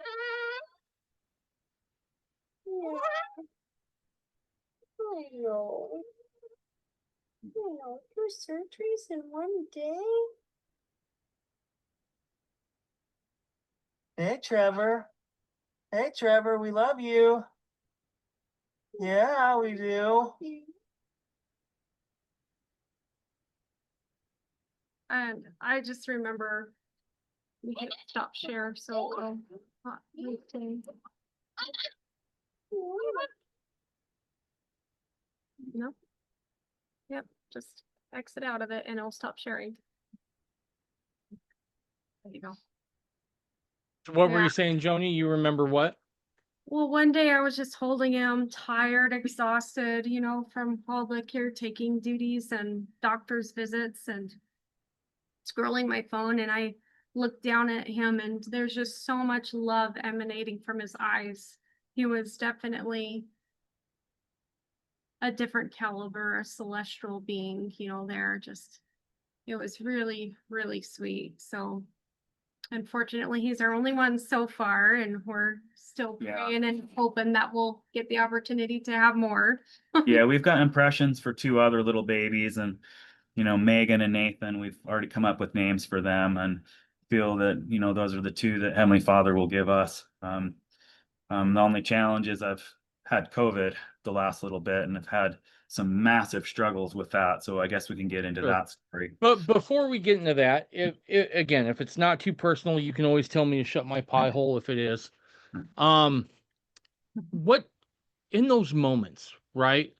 Knowing that this child who's got your whole hearts now, he's gonna pass, and he does. what does that do with your relationship to God in those moments? Me first? Yeah. It's very different once you go through the grieving experience. You start to realize all the things that people say that they shouldn't say. Um, well, at least you'll have them in heaven. It's like, well, I want them now, Yeah. Oh, aren't you glad you know that families are eternal? Well, not really at this moment. It Yeah. doesn't help the fact that I still miss him right Oh. now. And so you just really realize what the grieving process is like, and it teaches you to be more careful what you say and just more aware and to when empathy for others. But with God, I feel like the first little bit, there was so much help heaven wise, there was so much help um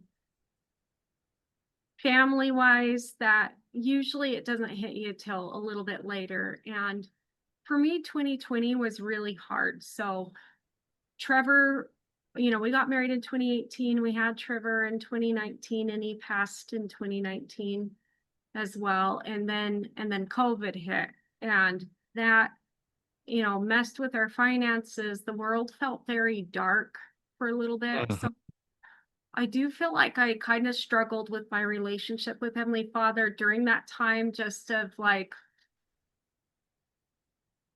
not being able to kind of see the way out and some sort of depression and things like that. But the world did get better. So I mean, I don't know if I have anything wise to say about that. I feel like our relationship, thankfully, it helped solidify our relationship. And I know a lot of times, apparently losing a child is a huge part of divorce. Yeah. It's divorces. Yeah. And Mhm. because of our foundation and our belief in God, it didn't rock our marriage in the way that most people did. And also, I've seen other women, grieving where they spend years where they just can't get out of bed. And thankfully for me, it wasn't like that. I'm not naturally prone to be a depressed person. I feel like COVID was hard on a lot of people and the world felt very dark.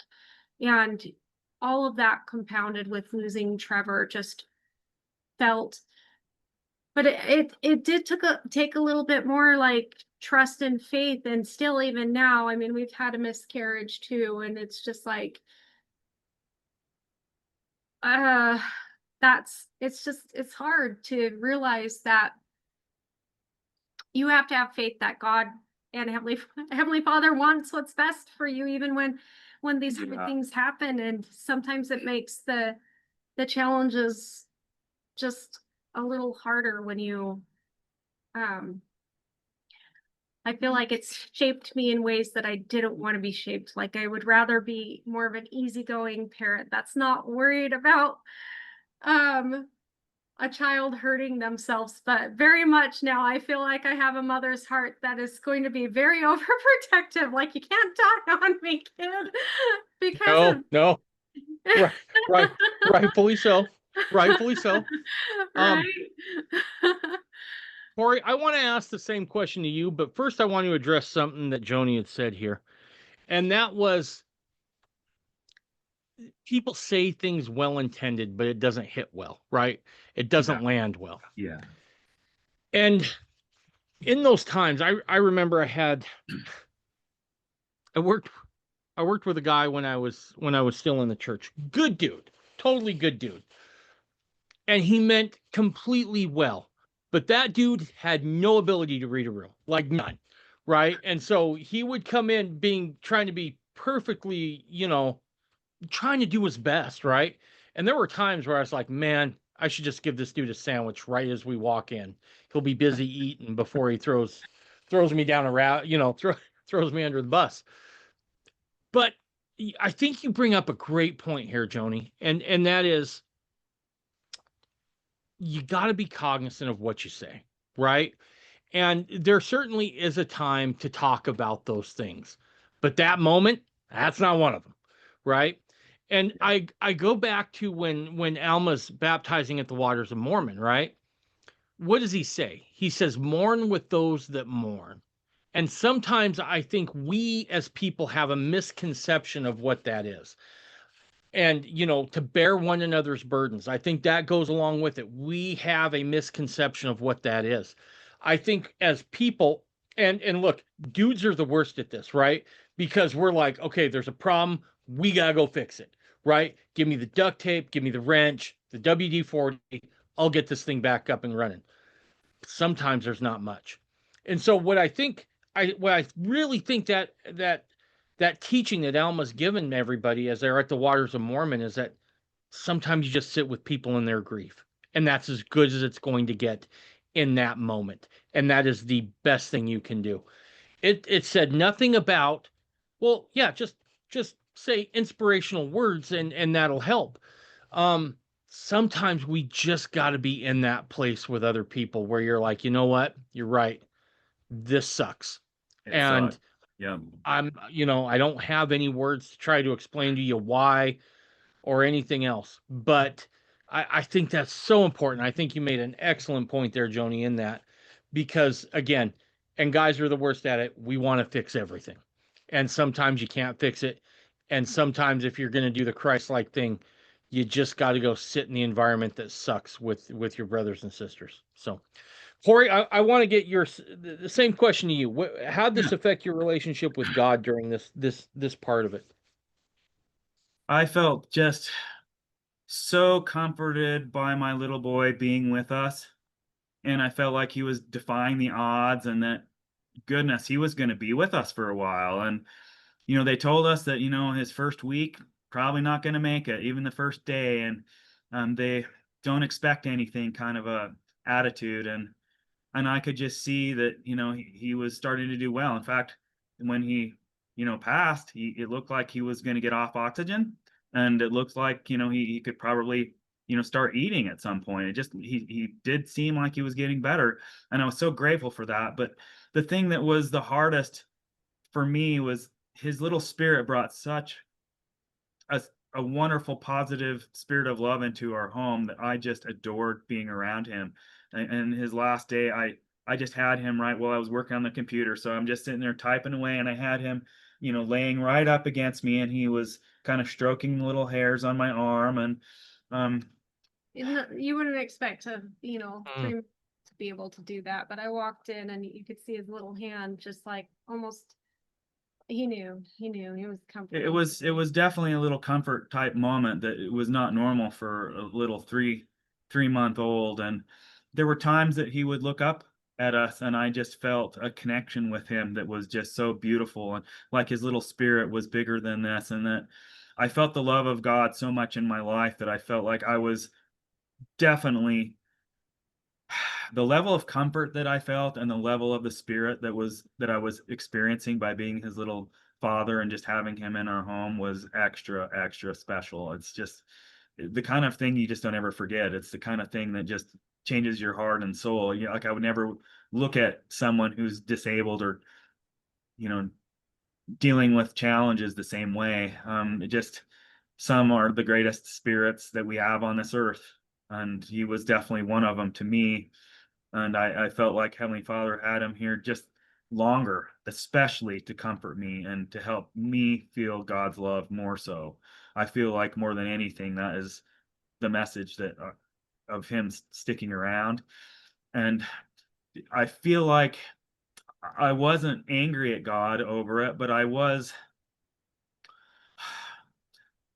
had a sense of loss that it was hard to articulate. My heart was so wounded and so sensitive to his loss. Like I never would have imagined I could feel my heartstrings pulled more. I would not have imagined the sense of loss that I felt, even knowing that he was struggling with health challenges and that everyone said he wasn't going to be around. It didn't prepare me for the loss that I felt inside, and the ouch, the depth of feelings that I would go through with him not being around. And it just makes me I've thought about him pretty much every day since. Like he's kind of the standard of families are forever, that we are going to be together. And I just look forward to that day where I give him the biggest hug ever. and that I live my life where I'm worthy to be with him, and that I'm the kind of parent and husband and and person that I'm like my Father in heaven, where my Father in heaven's grateful to be around me, and that I'm that kind of person, that I've developed that kind of character to be in his presence, and um, just to feel that. Um, yeah, a very strong learning experience. You know, you think of Abraham and what are the things that will tug your heartstrings the most in life? Well, seeing your cute little child go, that's one of the hardest. Um, Seeing your best friends go, um, not understanding the gospel and feeling evil presences and then feeling the love of God in your heart and having all of those roller coaster experiences, very intense, and something I'm hopeful that everyone around me has. Hopefully everyone has the experience of having more of Heavenly Father's spirit in their life and a greater understanding of their value and their goodness, because every person on this earth is a child of our Heavenly Father, which makes everyone listening to this profoundly beautiful and profoundly important and profoundly wonderful, especially in our character. Whatever we are today, that doesn't matter. The stupidest things we could possibly do can all be forgiven. The the love of our Savior and his atoning sacrifice for us can absolutely fix anything that we've done and bring us bring our character back where we are comfortable in his presence if we just keep working at it, if we just keep at it and just try to develop that love in our heart, the kind of love that I have for my little boy, the kind of love I have for Joni. And if you can just feel that for anyone, um, see if you can share that love with your neighbor more. So anyone around you, expand that, to your neighbor as much as you can, and ask for that gift to be given you, because the gift of charity is a gift and you have to ask for it. It won't just come, but he'll give it to every one of us. And at that point, then we become like our Father in heaven, because we have that charity within us filling our heart, and we feel like serving other people, we feel like lifting them. We never want to hurt another person. We're going to probably do it because we're dumb, and it's easy for us to say the wrong thing, kind of like, where these people are saying to Joni, it's like, well, you can always have another kid, or he's going to be okay in the next life, he's going to be with you. And it's like you feel like nearly in tears because you just miss him so bad, and that just does nothing to take away that hurt that you feel in that moment. And there's things, some of us will lose our jobs and we feel like it's the end. We don't feel like we can make it. We have no prospects. Joni was single a long time, and look at all these guys out here. This doesn't look good. And then for me too, I believe in the Constitution. I believe in freedom in a different level. I don't like where our country is going, and yet much of our society is embracing principles and ideas that are against things I believe in at my core. And so how would I find a girl who fits those kind of values? And Joni is that kind of person. And I've met so many, in the LDS church, so many of the girls I dated at BYU, and I actually dated some fundamentalist girls, and they have been some of the most wholesome, good, sweet spirited women I've ever met. And so it's like, oh, these are the cream of the crop. These are the best of the best of our society. Let me ask this question here, and I think this will wrap everything up before we go into COVID here a little bit. When you're in the middle of that, anyone who's been touched by death, as Joni was alluding to, it's kind of like being in the middle of a fight or in the middle of a struggle, right? You're not thinking about reviewing the game film, so to speak, in that moment, right? Because you are in it. At what point does do those gospel promises start to come to the forefront of your mind again, right? Because as you were saying, Joni and Cory, you're in the middle of it, right? And so you don't want to hear about how families can be together because you want your kid right now, right? So at what point do those promises begin to come forward again? our bishop at Trevor's funeral talked about how Joseph Smith taught that a child who dies before the age of 8 automatically goes into the celestial kingdom. But, and elaborating on that too, he said that when a baby's spirit leaves their bodies, they are an adult and they are doing important work. And then during the millennium, you'll hold your baby again and you'll get to raise them. So knowing that and believing that with my whole heart was really what helped me. And segueing into Cory getting sick and almost dying with COVID too was, it's hard on birthdays and things like that. You think your heart just breaks because you're like, oh, I would have had Yeah, he'd be 6 he'd now. be 6, he'd be 3, he'd be 4. What would he be like? Sick, That and you kind of a just thing. picture it, it breaks your Yeah. heart. And you experience the loss again and again every anniversary because you're yearning for what might have been. But the thing that the gospel gives us, to me, is this idea that the Trevor that is alive right now is an adult and a celestialized being, and he's an angel. He's part of my family still. And I mean, I won't go into all the details as we get into Cory's COVID story, but very much he was Yeah. there to help. Yeah.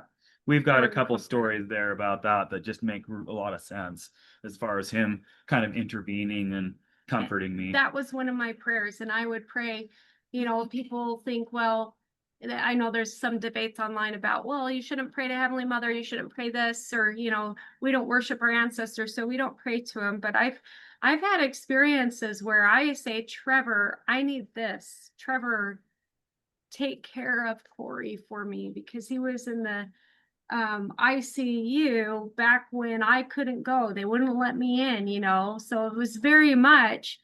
And I don't think there's anything wrong with that personally. It's like, you know what, your prayers are between you and God. But no, Trevor's very real to me. And he's real not just as a baby or a 6-year-old that I don't get a hold right now, but in the future. But he's an adult and a guardian angel that I feel very close sometimes. And I know he was there with Cory when I asked him to be there. Yeah. I want to say this before we move on. Mormonism is not like secular Christianity. And I don't say that to belittle secular Christians. That's not why I'm saying this. But our theology is a bit different, right? And certainly our prayers should always go through God. However, if Joseph is correct in what he says about families being together forever, and that it's so important that we need to do our temple work so that we can be sealed back together. The Lord makes it clear. So important that if it's not done when he comes back, what happens to the world? It's utterly wasted. So I don't think it's out of the realm of certainty, in my opinion, that this idea of talking to your family on the other side is out of step with Orthodox Mormonism, right? That doesn't hold weight at all.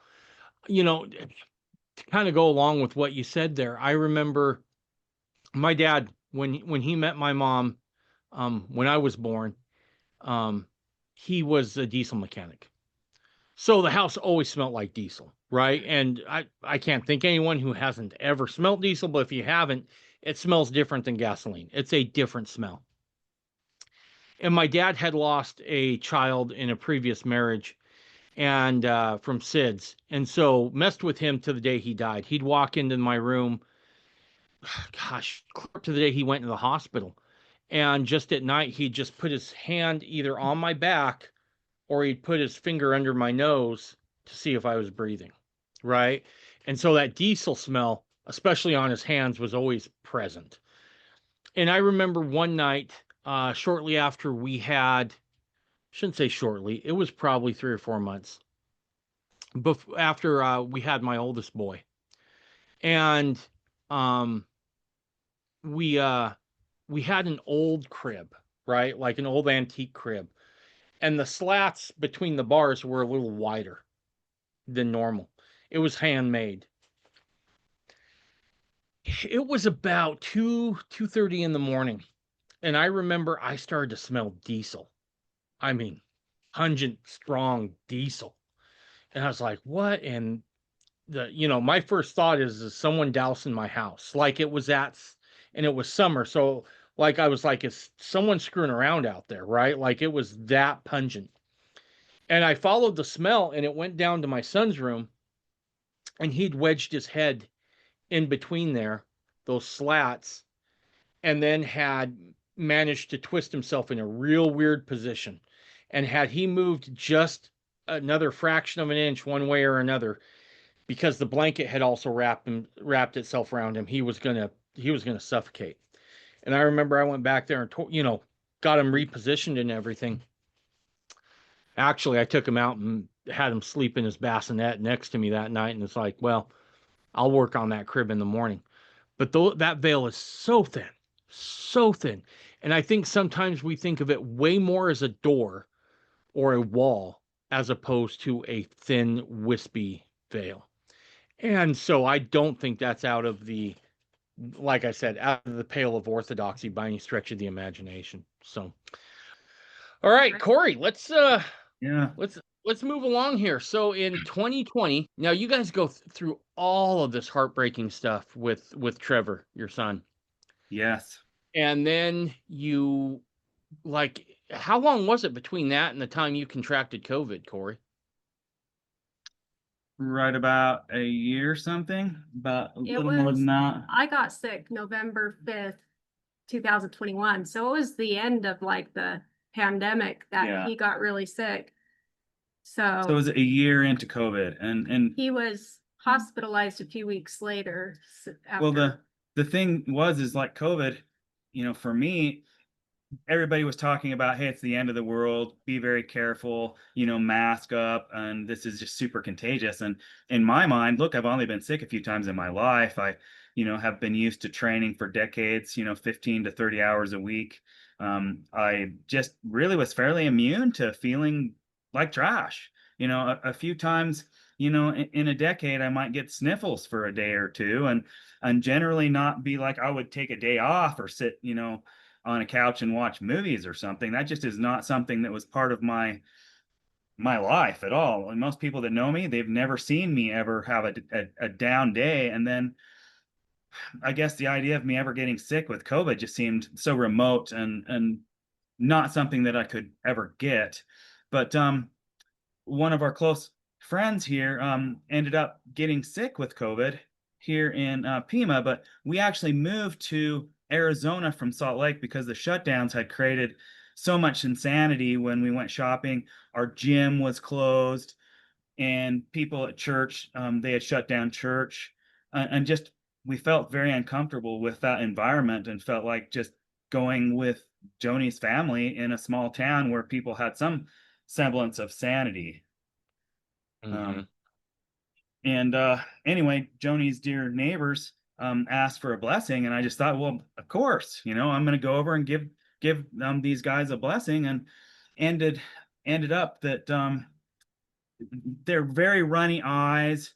She could barely move. She didn't even want to move on the couch. So This is my best friend's mom. So this is like my second mom growing up. Mm-hmm. yeah, very involved in her life. In fact, we had our wedding reception in their home, and they were on a mission, so they were still wanted us to have that at their home. Very special people, and I just felt impressed to give her husband a blessing that said he would be healed in a couple days. And I just got that strong impression. That's just what I said to him. I says, God is going to show you his love and his power in the next couple days, and then she'll be all right. And I guess he came home and I said, well, what about Joanne? What did my dad blessed her? So he went with my dad. What did my dad say in her blessing? And Cory was like, I don't know. And I just had that sinking feeling. yeah, I was curious as to why he didn't kind of command her to be healed, because I felt a really strong impression that he was going to be just fine. And that's kind of what I said. So, and it just really broke my heart to hear, in the hospital, she didn't actually tell me that she had passed while I was in the hospital. I just was like, wow, I was in tears. We ended up watching the funeral while I was there in the hospital bed, online. I And took him right before the funeral because I wasn't sure if he would be able to handle it. So that kind yeah, of it was jumping forward in the story. very but hard, she very didn't hard make it. physically what I was dealing with. So yeah, I'm glad she didn't actually. It was Is very that where you sad. contracted COVID from, Cory? Well, Well, my family got sick, and Cory had kind of that bravado of, well, I'm not going to get sick. And I remember feeling kind of like a feeling in my heart, like my heart was pierced, like this blackness. And it wasn't the same as like a feeling of like when the Holy Ghost tells you not to do something. It was not that. It was not Right. that. But I had a premonition, like he's not that I could vocalize, like I didn't know he was going to get sick, but that something really evil was happening in the world, basically kind of a feeling, just a piercing to my heart. But from our perspective of faith, I would never withhold him going to give, someone who I love dearly a priesthood blessing. So technically my family was sick prior to that. And so, I mean, we had viral load probably from multiple people, but it was right when the Delta wave hit and was really strong. And they were very, very sick by the time they asked for that priesthood blessing. Like they should have been hospitalized sooner. yeah, they looked terrible. It was actually a little scary. I don't think I've ever seen somebody I've given a blessing to, even in the hospital, that looked worse than those two. They looked bad. Their eyes were just runny and could barely move and just sweating and just fever, just very weak. So can I ask a question here? Kind of a personal question. You don't have to answer if you don't want to. But do you regret that now? Giving the Oh, blessing? absolutely not. I Good literally, man. I feel like I'm here on this Good earth to be man. a servant and bless everybody as best I can. And I feel grateful that I was able to give him that blessing and have the priesthood to be that guy. I feel like I was a little frustrated to hear that church leadership kind of came out some time ago and said, we discourage you giving blessings. I'm like, well, don't we have faith? Don't we have the priesthood? Don't we, believe in God? And yeah, it is this strange thing for me to have gotten COVID because, all my family and friends, they're kind of speechless because, okay, I'm the guy that didn't eat sugar growing up. I was a competitive gymnast through school, high level of discipline, no junk food, no processed foods, and training, pretty much an hour a day or more. And then I am just taken down like nobody's business.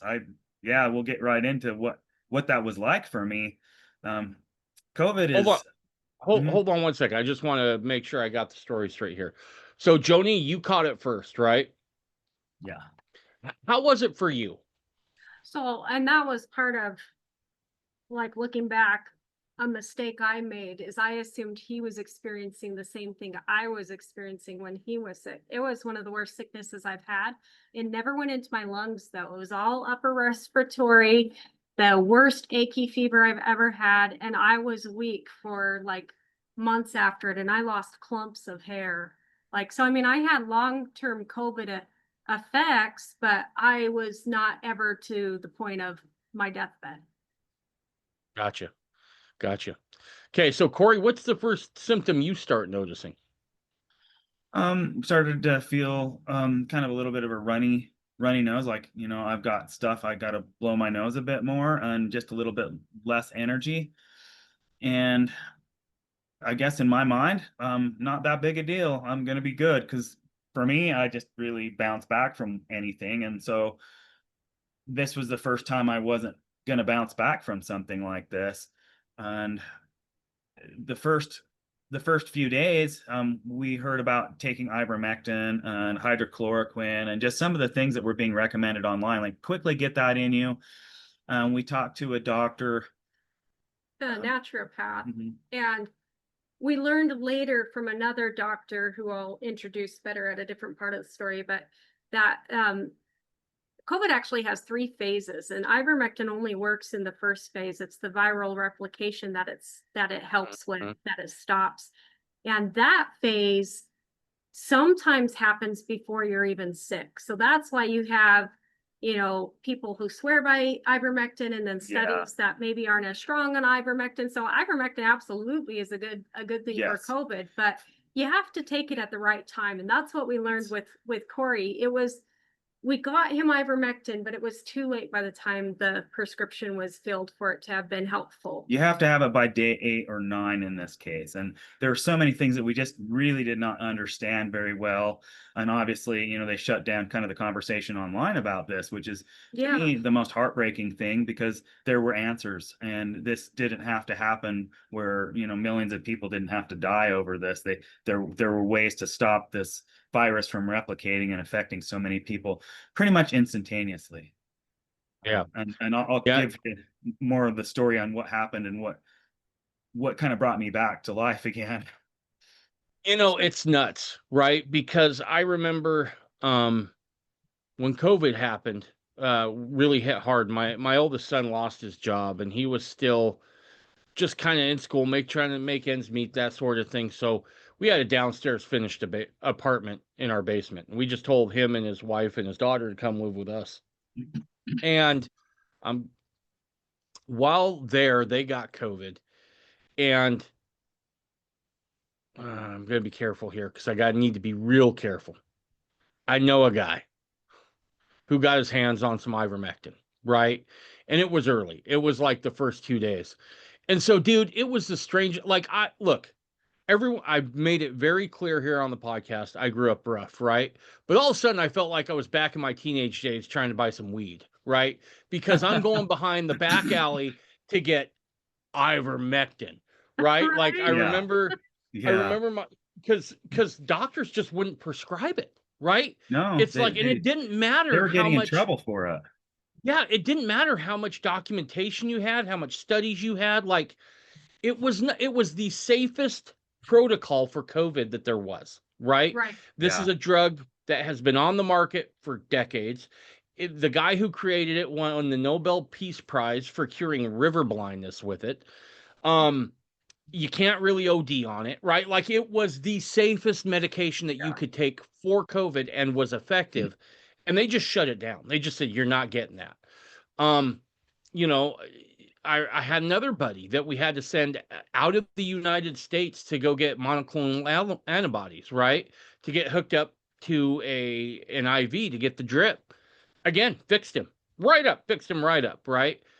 But that time was so full of bullcrap. Like the amount of it was the first time that I can remember where I was like, okay, you gotta go rogue. You can't trust your medical professional at this point, right? Like they're so co-opted. And I get it, right? Because I talked to my doctor about it, who's a very rational guy, and he said the problem is that if we prescribe ivermectin or monoclonal antibodies and someone still dies, whether that caused it or not, we're on the hook because we went out of scope of treatments. And so like they were facing criminal prosecution if they even prescribed it. And so it was just nuts. So sorry about that. That was kind of a side tangent. But Cory, you said you started to get kind of a runny nose and that sort of thing. Yeah, it just seemed like I had the flu, and just started to feel pretty affected by it, where, I'm just going to have to, watch some Netflix is kind of the worst thing that I could imagine doing, pretty much, is not being very productive for several days in a row. And for me, wow, this is really strong stuff, this COVID. And did not think I was in trouble until I woke up early in the morning. I woke up between 1 o'clock and 3 in the morning. My lungs went from I feel bad to I can't breathe anymore. And I looked at my little oxygen numbers, because I got one of those little oximeters for my finger, and it said 60, 62.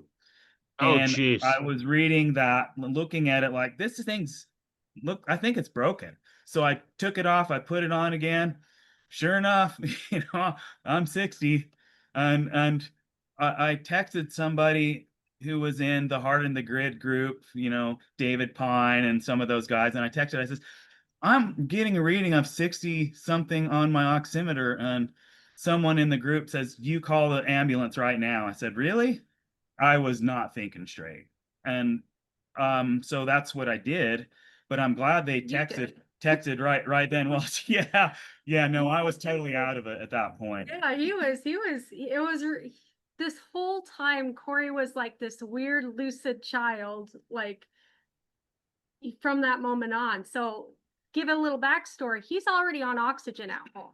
So he's had pneumonia, level COVID. We're working with our naturopath doctor. We've got some prescriptions. He's doing, some Budesonide, so that I'm kind of steroids. breathing, lots of stuff to kind of open my lungs up a So bit. he's at 6 liters, and that's the max you can have at home oxygen. And we just kept going up and up and up. And he might have been awake and texting people, but he wasn't awake enough to wake me up. I woke up and I was the one making the decision to call the ambulance. Like, I was definitely gone at that point. It's 2 a.m. and I look over at Cory and check his oxygen levels, and I'm like, Cory, we can't even like get you to the car and to drive you to the hospital. Yeah, I wouldn't have made it at that point. I would have been dead within just a couple minutes of not having oxygen in me. I was really in trouble.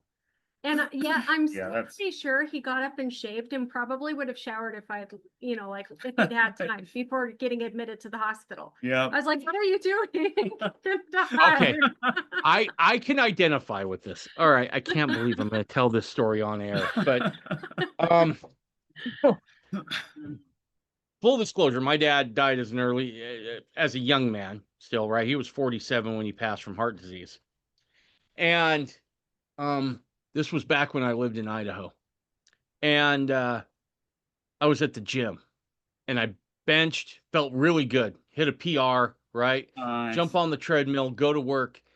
Then all of a sudden this pain hits my chest, right? And it's the kind of pain that I can like see stars and takes your breath away kind of pain. Ooh. And I'm like, uh-oh, right? Like with that kind of family history, my first thoughts, uh-oh. But I'm like, swallow the pain, keep going, right? Like just a twinge, just swallow the pain and keep going. And it hit a second time and a third time and a fourth time. And they got closer together, those episodes. I'm like, all right, I got to go. Right. So I go home, tell my wife, Amber, what's going on. She's like, we got to get you to the hospital. I'm like, hang tight. I want to take a quick shower. I don't want to be stinking up the joint. Right. Yeah. So I go in, I take a shower. Yeah.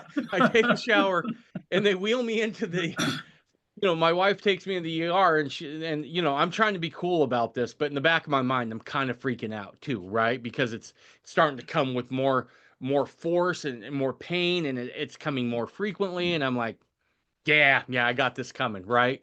Sort of a thing. And, they like Amber just says the words chest pain and shortness of breath. And like, I'm in a wheelchair, I'm getting wheeled back, I'm getting hooked up to stuff. They're drawing blood. And then they start asking the questions like, when did you first notice this? How long has this been going on? And what'd you do right after? And Amber goes, he took a shower and then came in.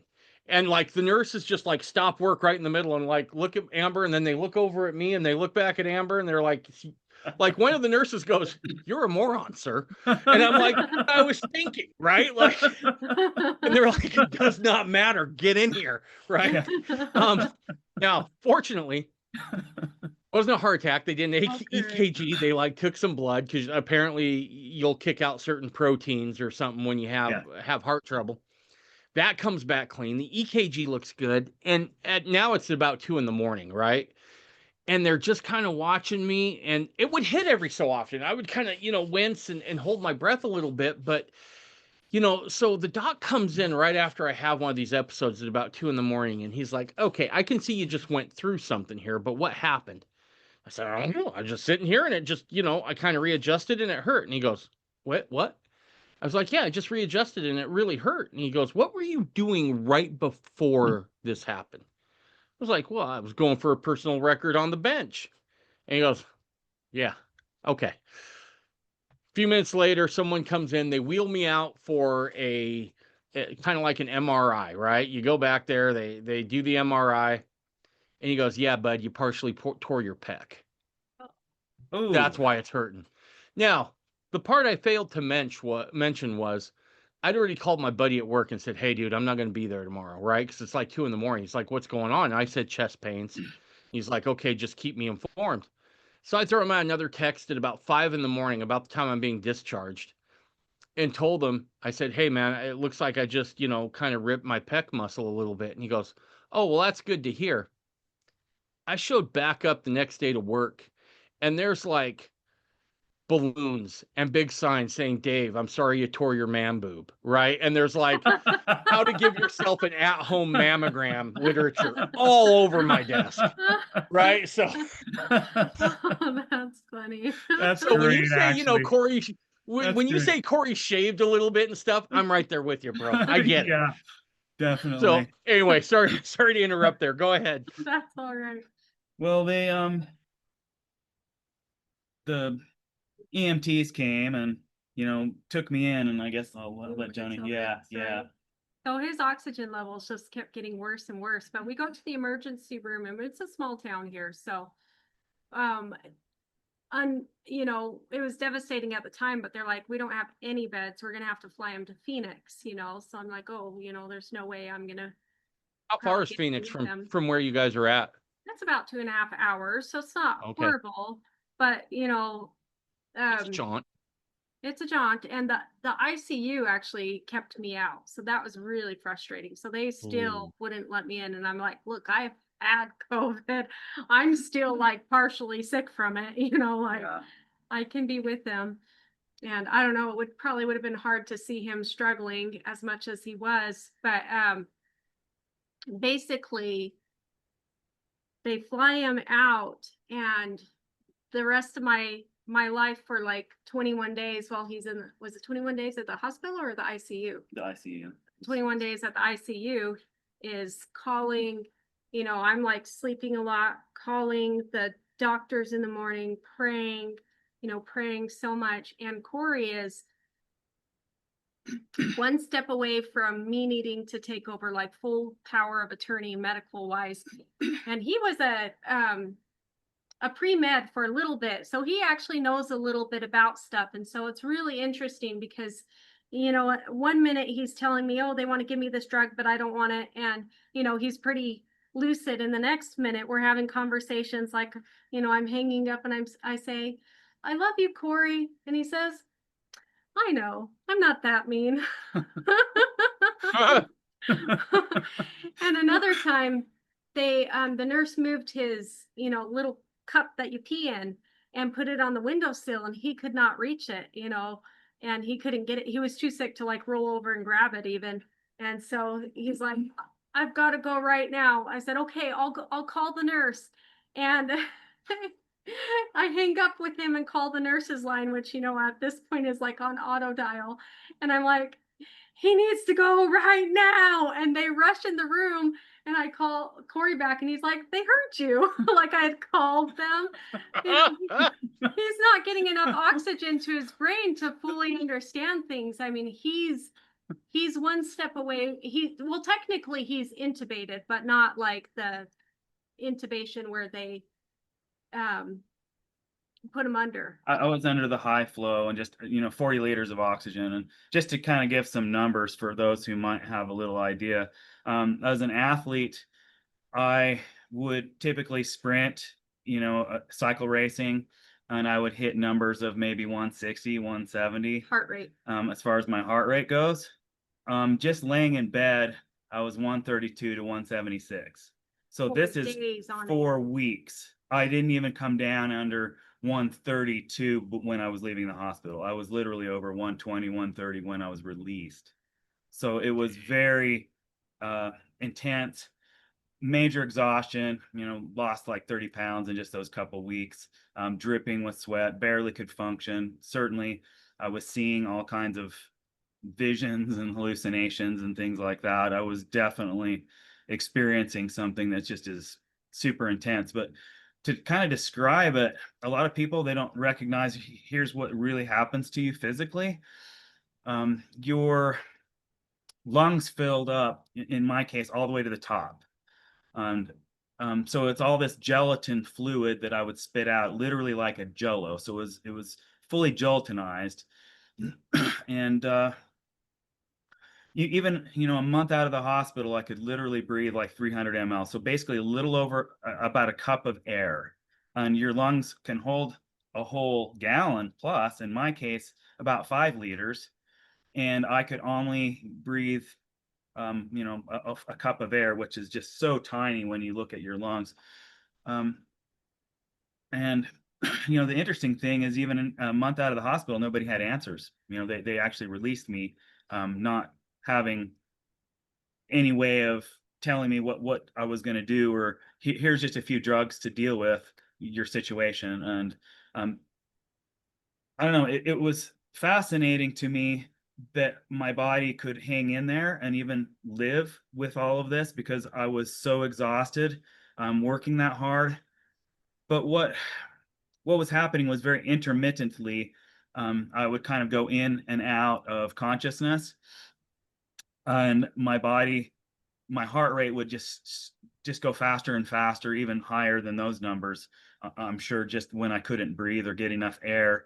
And it very much felt like waterboarding. They kind of describe waterboarding, where they torture people from other countries to try to extract information from the spies or somebody that they've got that has sensitive intel, and they're just pouring water over their head until they gasp and cough and choke, and their body goes into shock. I was just going into shock over and over. The intensity of it was extreme. Like, I couldn't imagine how I could survive. Like, I literally thought that was going to be it that day. Like, if I could make it another hour, maybe, over and over for weeks, to just feel my whole body. You're going to die. Your body is telling you you're done, and it's pushing at red line limits. And there were just times I felt some level of peace and comfort come over me. And I know that was when Joni was praying, and other of my friends were praying with great faith for me to survive this. Amazing that a human body can take that much. Like, Did they ever I'm put you on a just stunned. ventilator or anything like that? Well, they asked to do that. They wanted to, and we denied them that They didn't completely. they weren't pushing it that hard at that Yeah, time, but it was we one had step to, away from. yeah, we had to kind of fight them on that a We bit had to, and tell I had to them, fight them on a no couple way. of things, but the big thing was no remdesivir, and they took all the meds that he had brought with them. They don't. Yeah, they let him took the take it. ivermectin, they took vitamin C from me. It's like, why would vitamin C ever mess with anybody's medical needs? And I'll share this. This is helpful. So going back to the time that I had Trevor, I had him in Ogden, and he was shipped to the NICU at Primary Children's. And Primary Children's was the most beautiful experience with doctors, ever. Like, they were so attentive, so loving, and Yeah, they really are. the just nurses amazing. especially. But here's how the medical system works in America now. There's a big corporation, it's called the hospital, and they get directives from literally the federal government as to here's what you can and can't do for every diagnosis.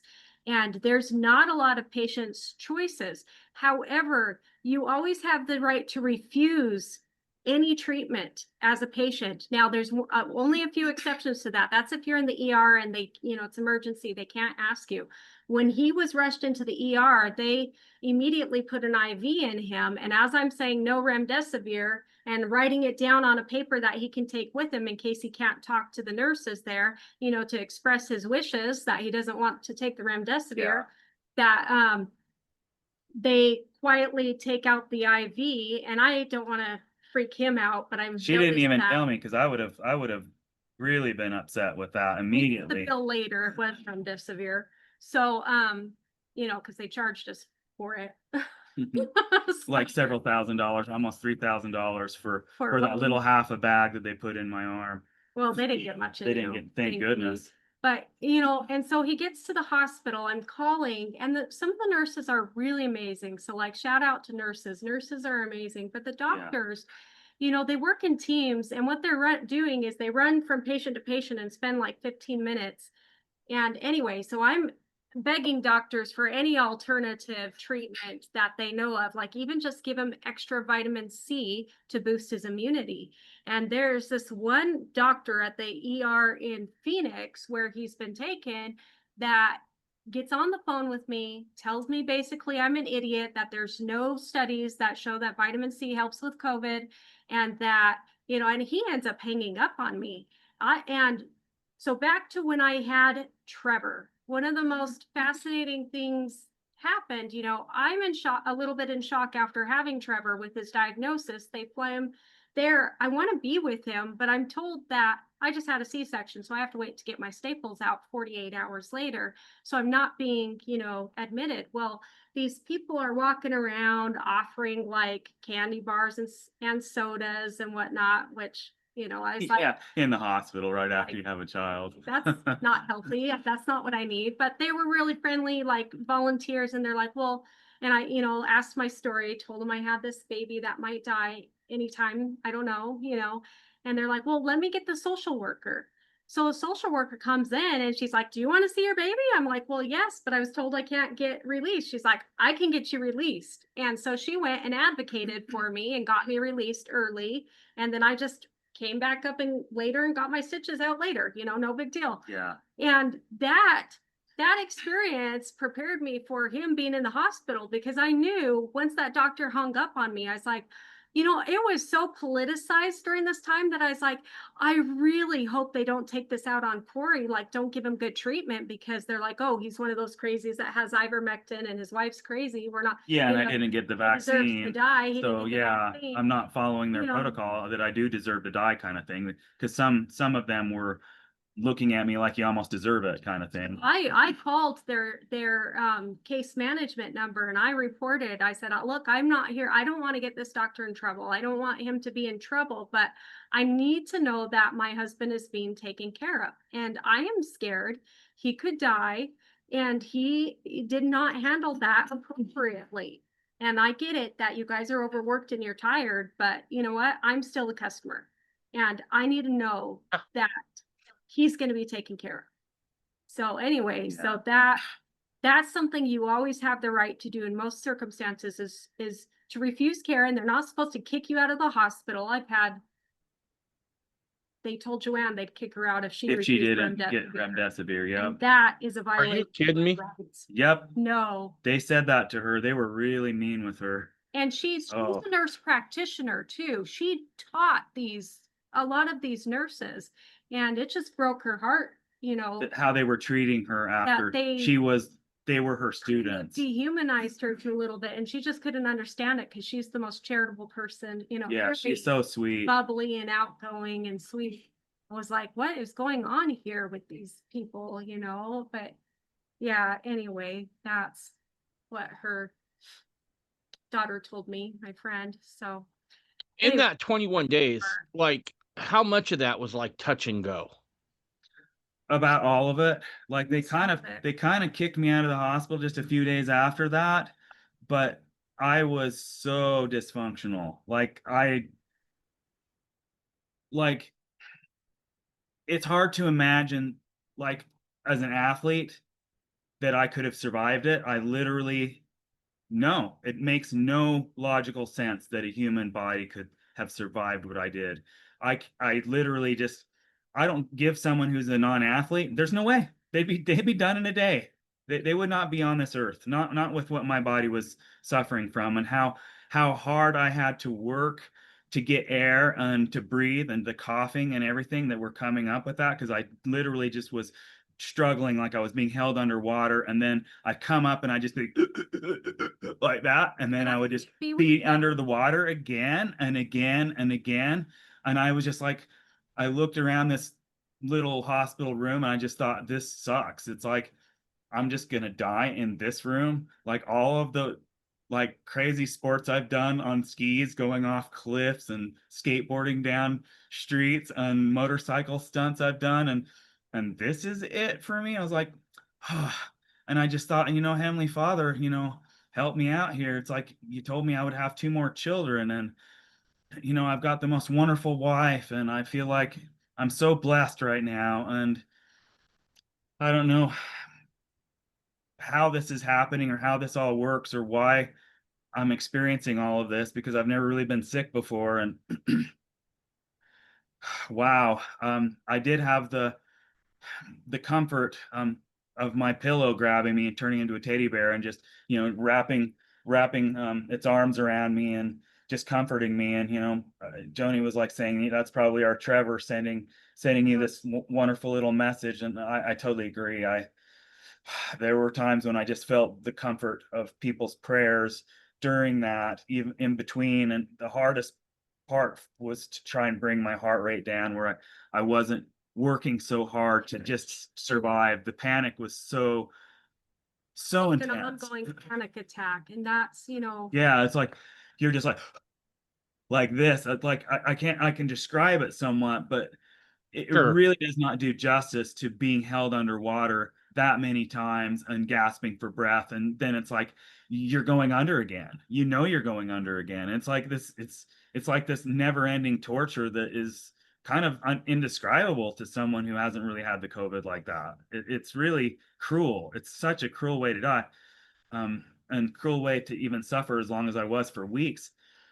he was on death's doorstep, no doubt. And so me, I'm home praying, and I prayed. I didn't know what praying with intent meant until that time. Really, I prayed hours and hours, and She was praying several hours every day, 2, 3 hours every day for me. Dad gave me a blessing. I mean, that was my full-time job. We had some clients lined up, and I said, Cory's in the hospital, see y'all later. And they never came back, but it was what it was. And I was still kind of sick myself, but I prayed and prayed and prayed. And my dad gave me a blessing. And in it, he said, to seek out friends when your faith is weak. And, I think of how, Peter, Jesus tells Peter right before he tells him that he's going to deny him, he says, I will pray that your faith fail thee not. And it was that kind of same thing where it's like, I was being told that I need to have the faith for Cory that he's gonna make it, even though it doesn't look like it. And even if I got Did bad not look news, like it even for me. from the nurse that morning that his numbers weren't getting any better or that they had gotten worse or, whatever, that I needed to have that faith for him. And that's where I was praying too, like Trevor, go and comfort him. And so, and asking others to pray with me when I was discouraged and feeling like he wasn't going to make it. And it was Thanksgiving Day, and I had prayed and prayed and prayed, and Cory was feeling well enough to do, the nurse had him, he actually got out of bed and sat up on a chair. And So hard to do that. It's like I have lifted, 800 pounds on squats, doing almost half the way down, doing partials with that. That chair was every bit as hard. It was even harder. Physically, I was just like almost passing out and seeing stars doing that. It was wild. I felt impressed to start playing the piano for him, and so I'm like, not like the greatest pianist, but, good enough to play songs and hymns and things. And I played for hours. The whole family, had Thanksgiving meal, and I ate it late at night, and I just played for hours for him, and he sat and listened. I remember what that was like to just hear piano music and just how hard it was to just hang in there because I was just emotionally drained to a degree that it's just hard to put into words, and that I felt so much peace. Well, yeah, it was just to calm myself at all. That was the hardest part of staying alive during that experience. And, from then on out, it was, I was sending him just like YouTube videos of meditation music and like, listen to this to help him slow his heart rate and try and and try and relax. And it helped. It helped a lot. Yeah, it really, really did. Like, the music started to change, what I was dealing with, and brought me down where I was starting to get manageable, maybe 10 beats per minute or something, but stopped me from having the panic attack so much because I wasn't getting the air. It's Yeah, your body does not like it when it doesn't get air, and if you're held down, you're just gasping and just freaking out, literally, just like you're going crazy to try and get air. um, and I guess the thing that touched me most is I know I was voted on the island. The Joni was praying so much for me, and that some of my friends were praying so much for me, just touched my heart, and just I know that there's a purpose for me to be on this earth, that I have things to do, that, children to raise and people to serve and my testimony to share, and um, try to bring people greater happiness and serve them with my skills in marketing, and um, try to bring the fundamentalists and the LDS church together more, where they're not upset at each other, and we can work together to all bring about Zion as much as possible and create sustainable communities, and kind of get ready for some of the bigger challenges that are coming our direction, that we've been told the scriptures are, in the last days we're going to have some challenges, and apparently these plagues are part of that. um, I don't think I ever would have understood what old people deal with, without having this COVID experience. I look at the old people in the ward that come up on walkers. You know, I was having to use a cane and a walker for a while as well, and carry oxygen tanks around everywhere. No, I want to add one more thing to kind of wrap up the story is, so he gets sent home, which we're so grateful. I'm like so grateful that I get to take him home. So he's out of the ICU. I get to go up there. I stay at my cousin's house. I'm with him, every day for probably about a week. And I get to take him home on oxygen. So he's still, an invalid, and they're like, well, do you have a doctor? And we have our naturopath. So I'm like, yeah, we've got a doctor. So, just let us out. and we get home, and he's stable, and he's slowly getting a little bit less, like I'm slowly able to lower down the oxygen, because they send him home on like the max amount of liters, About they're 6 just to like, 8. hey, we need another bed, get him out. And he, yeah, and so I've got this full-time nursing job on my hands, and I'm like, well, what's next? Is he going to have permanent lung damage? Is he going to be on oxygen the rest of his life, like some people have experienced? And none of the doctors know anything, and I can't get in anywhere to a normal doctor. And so through just prayers and fasting, because now I'm like, okay, now I've got to pray to figure out what I need to do to get him better, so that he's not handicapped for the rest of his life in this way, And so we through a friend, find a doctor who, he was trained in the United States. So, I mean, if you have any concerns about his Training. education and training, Yeah. he's in India though. So in India, it was a very different experience. They got to test drugs, they got to use whatever, and it was just totally up to the doctor's discretion. And if he got something wrong and the patients were mad at you, then it was the doctor and the patient relationship. There was no higher authority telling the doctor what to do. And he knew so much about COVID. He's like, there's 3 phases. And he says, okay, you've got to get him on 3 things. And he had specifics. He's like, he's got 90 days. Oh, let me back up. So when you do an MRI, is that the right one to scan the chest for the lungs? You will see that he's got the pleural effusions, which is just like the dark spots saying that there's something there. Yeah, you see it in mine, it looked kind of like outer space, where you have the galaxies with spots all over the chest. But Gotcha. a doctor looks at that and they don't tell you, is this scarring? Is this permanent, or is it liquid? Like they don't know. They can't know that from looking at the picture. So, so for him to have read enough studies and to be following COVID so well, he was like, you've got 90 days.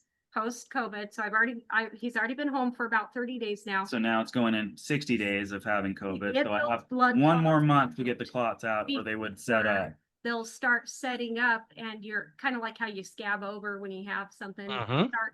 You'll start to your body's healing process will start to create scar tissue in the lungs, and he'll struggle to breathe with that.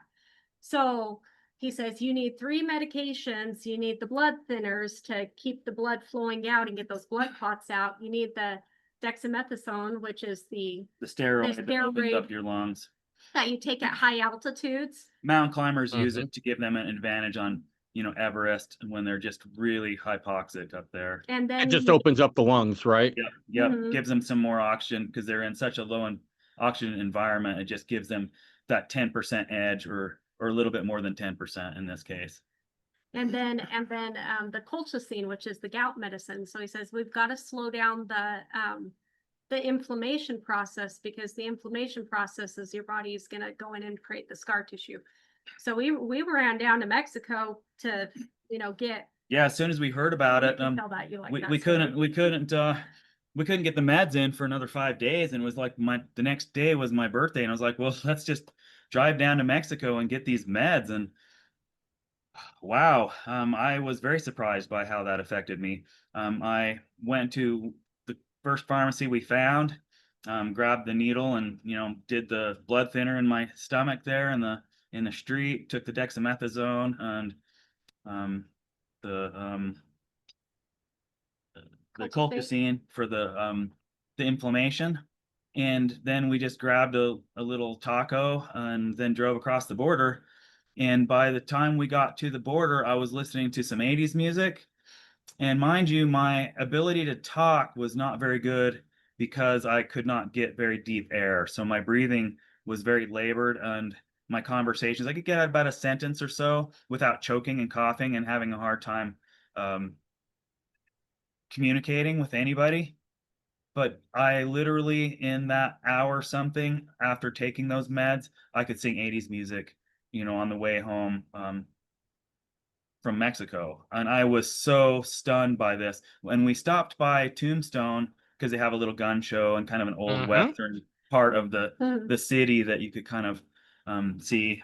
And so I walked around there for a full mile right after getting the shot with an oxygen tank. This is like so extreme as far as the change in just a couple hours that it's amazing. Like I also went from that 300 mLs ish to 500 mLs to 1500 mLs within 3 days on this medication. So it literally was a night and day difference where I could actually have conversations with people again. And I was literally going to be left, a month out of the hospital. I couldn't even have conversations, and I was on so much oxygen. It looked like I was never going to get better. There are people in my ward just wondered if I was ever going to recover, because I wasn't seeing much progress. And so for me, it was like I just now had a new life. Like I can get some air into my lungs again. And now it took another month or two for me to get up to 4 liters, but it was literally within the month that I was getting up there, and then it became comfortable, a month or so after that, to get a deep breath of 4 liters, the full gallon of air. But what stunned me so much is that, social media wasn't allowing these conversations, that I couldn't just get on and tell everybody, guess what I just discovered about COVID. If you're struggling with, COVID, you can take these meds and this should fix things for you. I wanted to scream it from the rooftops and tell everybody. And my doctor even got kicked off of LinkedIn, the one that was giving us all this wonderful advice, Dr. DeMello. And he was an answer to prayers, and he's very knowledgeable about everything, and he cares very much about his patients. And he chooses your treatment based on your symptoms, and he'll research the best drugs and talk to you about them, and he charges very little. And of course, he can't prescribe here in the United States, so if you ever use him, you have to work with the doctor. He can get some meds sent to you, but he tries to get the meds sent to a doctor of your choice here, and then he'll help you kind of with the program. But there's 200 different symptoms that COVID affects. So it can be just this incredible range of things that people are dealing with long COVID. And he has a COVID group online on Facebook now, that since they've kind of opened those doors to have some of those conversations, he's helping a lot of folks. Kind of a recent one that we talk all the time on the phone every few weeks. He is now prescribing nandrolone for folks who have hives as one of their symptoms from COVID. So if people have major breakouts, 1 or 2 shots of nandrolone have been fixing people pretty much 100% in 2 shots. That's a steroid. And that's a steroid. Yeah. So he's finding some things that are just dramatic improvements for folks. To me, I'm just so grateful that, Lord has opened up some of these answers for me. I feel like it's definitely made me more sensitive to what other people are going through, because I never really experienced those. Like I was saying with the old folks, having a hard time walking and functioning, and just not even being able to exercise. I was used to going in a steam room and a sauna, pretty much every day, and then biking an hour every day. I did 50 miles, in the desert the week I got COVID. And, I was able to, go at a fairly decent clip, 18 miles an hour, 20 miles an hour on the bike. And just to walk up anywhere with COVID, and you watching what other people deal with, I feel like I have a lot more empathy and understanding of what it's like for them. It's like, oh, now I understand what it's like to go to the gym and not like working out. Now I understand, why a lot of people aren't so motivated to get a lot of things done in their life. Why a lot of people maybe aren't happy in their relationships. They don't feel good enough. They're angry at their wife, their husband, their kids. They're just not as happy individuals because they don't feel good. And so, I don't know, my heart really goes out to folks, much more so. And a lot of prayers have been going out to other folks who are dealing with COVID, and I've tried to understand it, so that I have some answers for them, to help them with their health challenges, because, I found a lot for me, and I've really buried myself in books trying to get a better understanding of how these pharmaceuticals, steroids, peptides, and natural foods affect us too. Like, what are the best foods that can kind of heal you? We found one while we were in the hospital.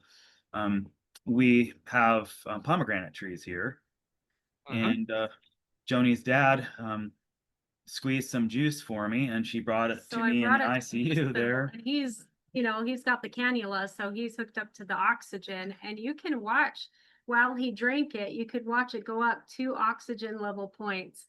As in, fresh fruits and vegetables carry oxygen, but pomegranates is carries one of the highest amount of oxygens of all of them. And so you could just see it go up. It was really fun. It was cool every single time. And that's increases testosterone too, and your oxygen consumption. So as an athlete, that's really a fantastic thing for cycle racers and runners and such. So, anyway, that's kind of gives you a little bit of the story of what that was like, and that there are answers out there. And while all these symptoms can manifest differently, and there are different combinations of either pharmaceuticals or food type items and herbs that can kind of help, different supplements, there's answers out there, and I know they can be found, and Heavenly Father kind of leads us to that. I feel like Dr. DeMello is very much an answer to prayer, and that he does strive to assist his patients any way he can. There are other people that aren't even, members of the church, like DeMello, who he feels inspired. Heavenly Father kind of works through him to come up with answers for folks. And he was a great blessing to me. Super grateful. Absolutely. Let me ask you this question. I got 3 questions here that I want to ask you guys, and then we'll move on to the other stuff here. But the first question is do you have any lingering effects still from COVID? Do you feel like you've kicked it and it's behind you, or do you feel like you're still dealing with the fallout? I've definitely had to deal with fallout over and over several times, because I got COVID 4 more times after going to the hospital. So they say that those who have gotten vaccinated shed for several weeks after very strongly. So that may have been part of the reason, or other people just got different variants and those were just going around. I ended up getting it where it got into my lungs a little bit again, and started taking lots of different supplements, started researching steroids in depth. Read literally 50 books on how to bring my system up and open my lungs up and kind of get back to lifting weights like I had, previous to getting COVID. It wasn't just that, though. You have to realize that being on so little oxygen for 3 to 4 weeks, extended time period, he has struggled with brain fog. He's Yeah. lost some of his memory. He has,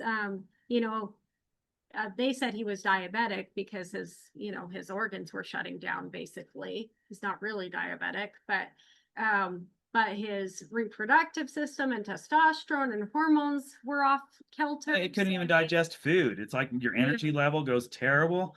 And I was like, what is happening to me? It's like I just all of a sudden turned into a 90-year-old person with one foot in the grave. It's like literally dysfunction at a level I've never felt, or I couldn't imagine it, actually. You just take it for granted when you feel good as an athlete. It's like I've never known what that is like.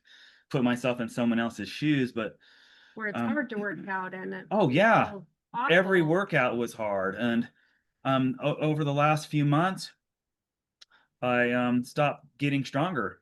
So my exercise on the bike every day for an hour, very minimal. And I've never really experienced such minimal growth where I started even going backwards as far as what I could lift on my squats and other exercises. I just thought, this is crazy. What's happening? So I started researching different steroids and things like that. I started to take a few, and they really helped.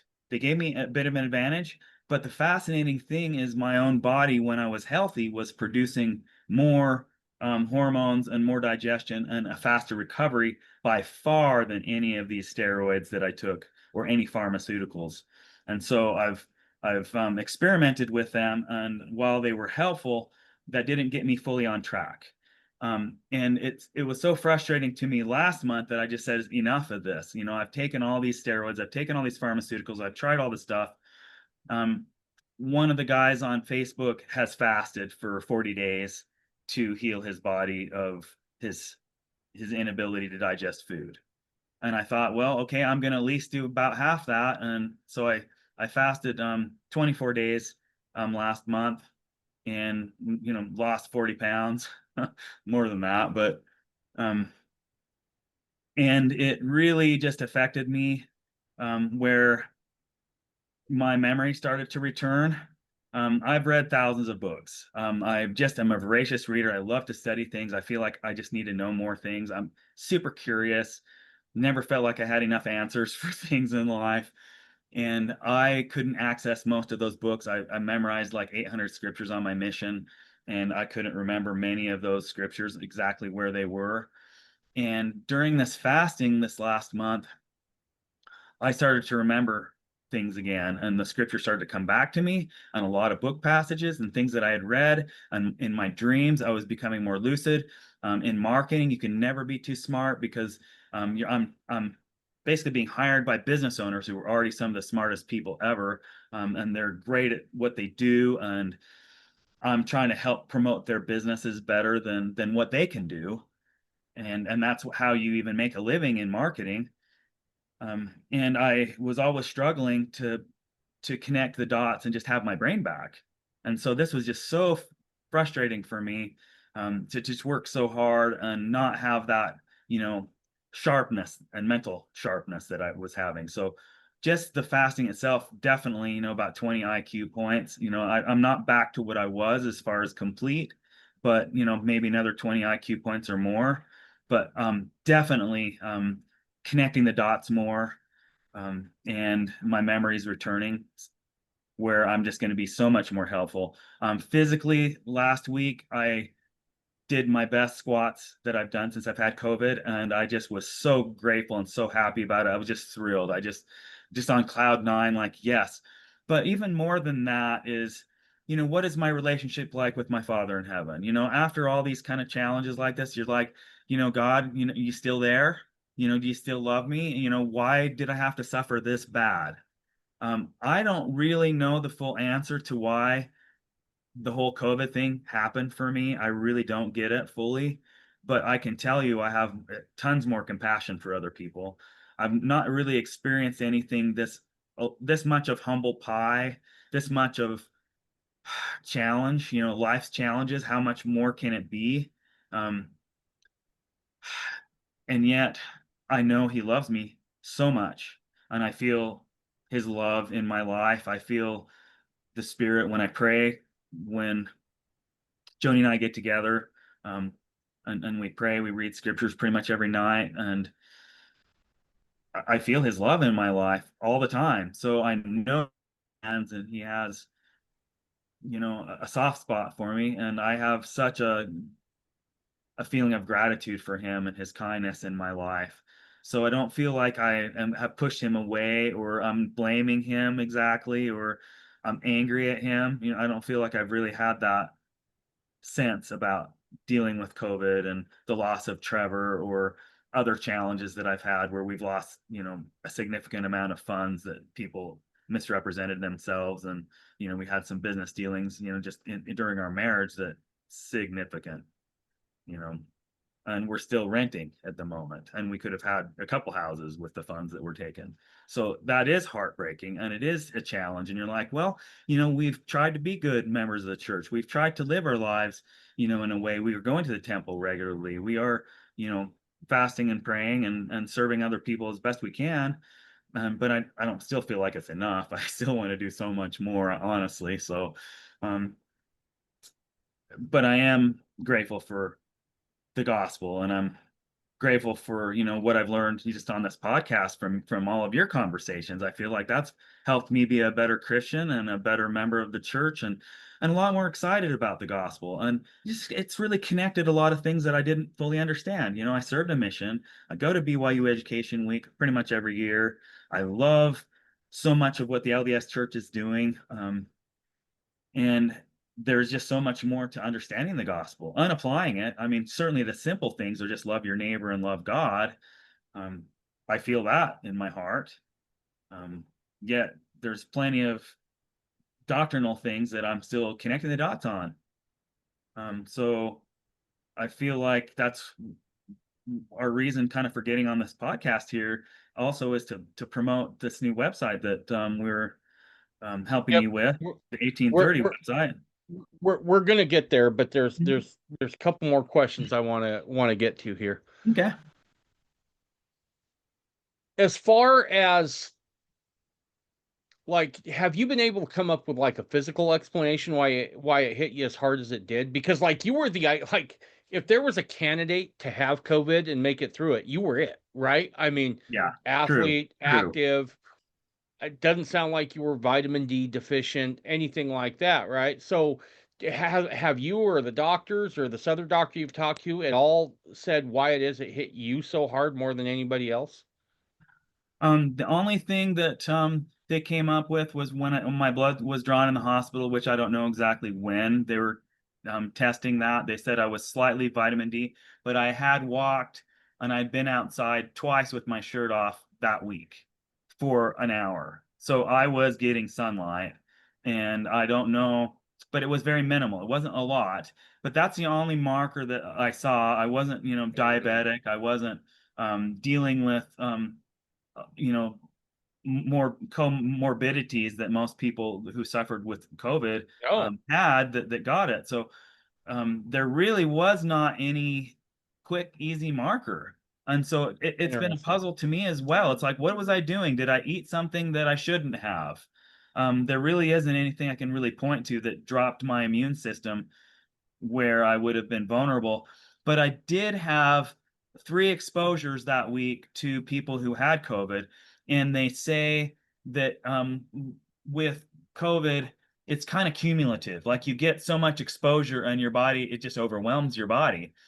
And now I wouldn't have thought that that was really possible, because it's like, well, your body just has a good enough immune system or it doesn't, and you can fight off anything if you're, fit and healthy. A few years back, I started to get the feeling that we as fundamentalists and Orthodox Mormons, we need our own stuff.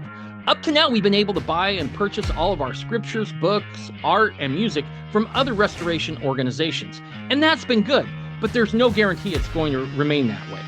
Also, it can be a bit tricky as you scour the internet trying to find all the books from your favorite fundamentalist or Orthodox Mormon authors. As I thought about this, I feel like I was really given a solution. Now, through the hard work of others, because let's face it, I'm the guy least qualified in all the world to build a website, I'm happy to present to you 1830mercantile.org. Right now, on the website, you can see that we have all the books that have ever been written by 4 authors, including names like Drew Briney and Ogden Kraut. Also, very soon, there will be a link to buy art and music, all produced by Mormons with a deep love for the restored gospel. There's also places for you to get free resources, where you can find podcasts, videos, classes, and other presentations. Also, coming very soon, there will be a place for events where you can list the events from your organization so that you can get the most out of that attendance. Now, this can be as big as you want it to be. It's all up to you guys out there if you want to buy and post things on here. Now, if you're someone who produces something that you feel like others can benefit from, 1830 Mercantile is a place where you can make all of those products available for purchase. All you need to do is drop me an email at mormonrenegade@gmail.com and put 1830 in the title of that email with a short message, and either myself or someone else from the 1830 Mercantile team will reach out to you so we can get your product up there on the site. Now, to make sure that all the products that we offer are affordable and to ensure that the vast majority of the profits go to the producer, the website percentage is only 3 to 4% of the total cost. And that's just so I can pay the pros that have created this website and keep the lights on the website itself. Finally, by making some of your purchases at 1830mercantile.org, you will be supporting folks whose principles and morals are close, if not the same as yours. At the same time, not giving your money away to people who stand against everything you stand for. So no matter if you're looking to make a purchase or you're a seller that wants to get your products listed, head on over to 1830mercantile.org today, drop me an email, and we'll make sure that we get back out to you. Now, back to the show. Yeah, So that's so interesting, right? Because look, I think I got COVID 4 times, 3 that I can confirm, and then 1 that I can't that I think was too early. So Utah does a ton of business with China. yeah, And the December before COVID hit, right? Because we start really hearing about it in late January, and then it becomes really a thing in February.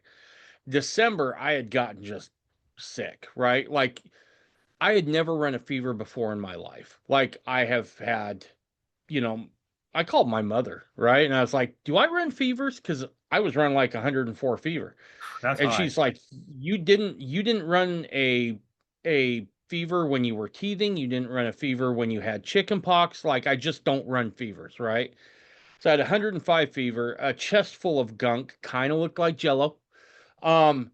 And I just kind of, Amber's like, okay, this is a horrible admission too. Amber's like, well, what are you going to do to get better, right? Because it ran the gamut in the house. And Amber's like, what are you going to do to fix it? And I'm like, I don't know. I think I'm just going to eat a steak and some grapefruit and lift some weights and see how that does, right? And look, fortunately for me, it turned out, right? There is where like my guardian angels are like, he's a moron, right? He's a savage, but he's an absolute moron. But at any rate, I look, it got real bad when I coughed up a little bit of blood, and I'm like, ooh, Yeah. don't let the wife see, Yeah. don't let the wife see that one. She'll make me go to the doctor. The hell with that. So I just like put the napkin in there. But then I start hearing about COVID, and I think, I wonder. And at that time, I was riding the train from Salt Lake to Orem, right? So, and the train I got picked up always came from the airport. So I imagine that's where I got it. Right? Definitely easy to get from that.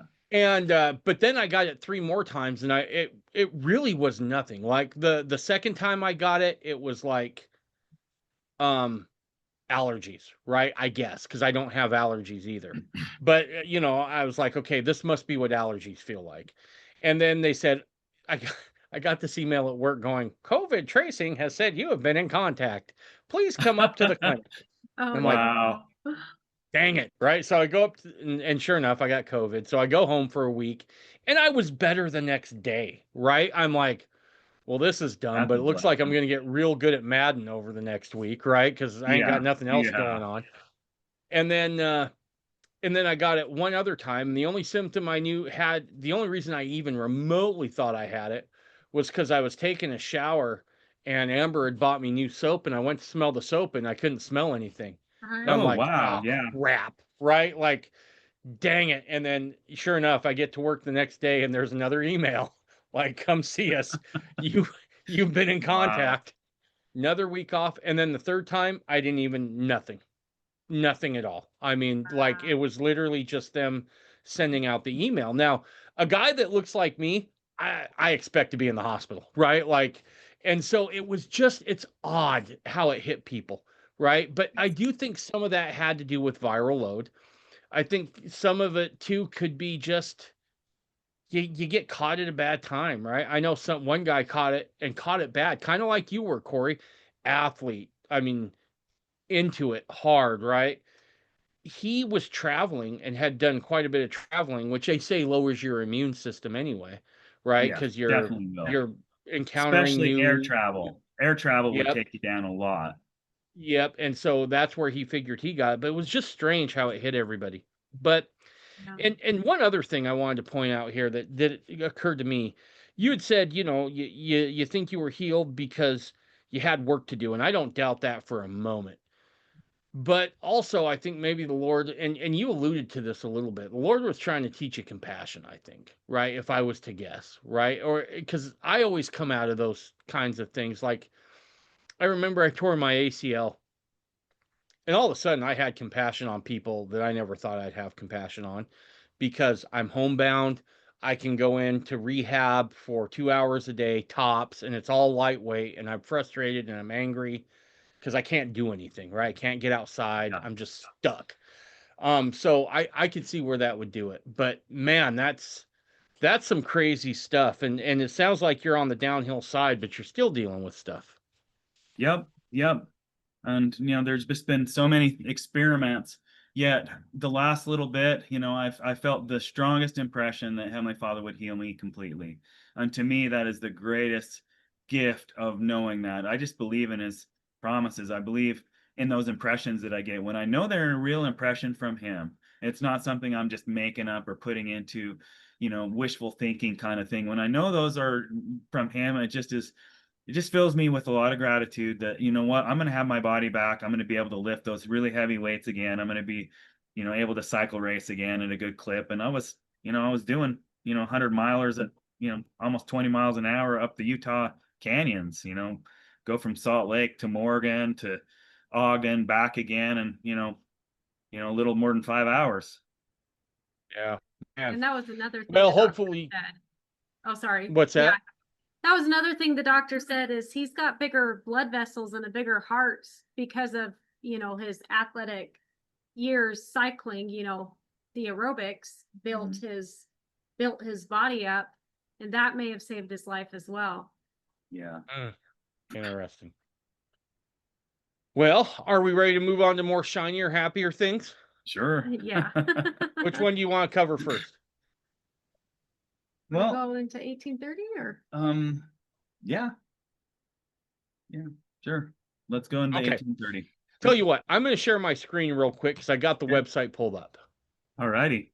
Unless you wanted to do it. Oh no. How about it? Okay. So so full disclosure, this one was kind of my idea that I asked Cory and Joni to help me on here. So as fundamentalists, like once a year, usually about October or November, which I'm coming up on that again. I'm scared to do that again. I stop for a moment and I ask God, where do you want me to take this next? Because look, I still stand by the fact I am the last guy in the world that should be doing a podcast ever, just bar none. Not really in my wheelhouse, but yet here I am. That said, because I know I'm unqualified for this, I check in with the Lord a lot because it's the only way that I'm going to keep my head above water on this. And I remember it was about the first time I get the inclination for this, it's about 2 years ago, and it takes me a while to wrap my head around this. But the thought comes, fundamentalists need their own stuff, right? Um, we still have the opportunity to go to Deseret Book and buy our scriptures and buy artwork and those sorts of things. But I could see a day where that wouldn't be the case, right? Where either a scriptural change is made that fundamentalists don't agree with, whether um, whether we just can't go there anymore for whatever reason. And so I start thinking about it, like, okay, what are we going to do in this at this point? And I remember there was another frustration I had of just, it's like if I wanted to go buy a fundamentalist book or a set of books, I had to like go to Amazon and like track everything down and bring it all into one place and then try to do it. And it was just a pain. And so my thought is, well, why can't we have a bookstore?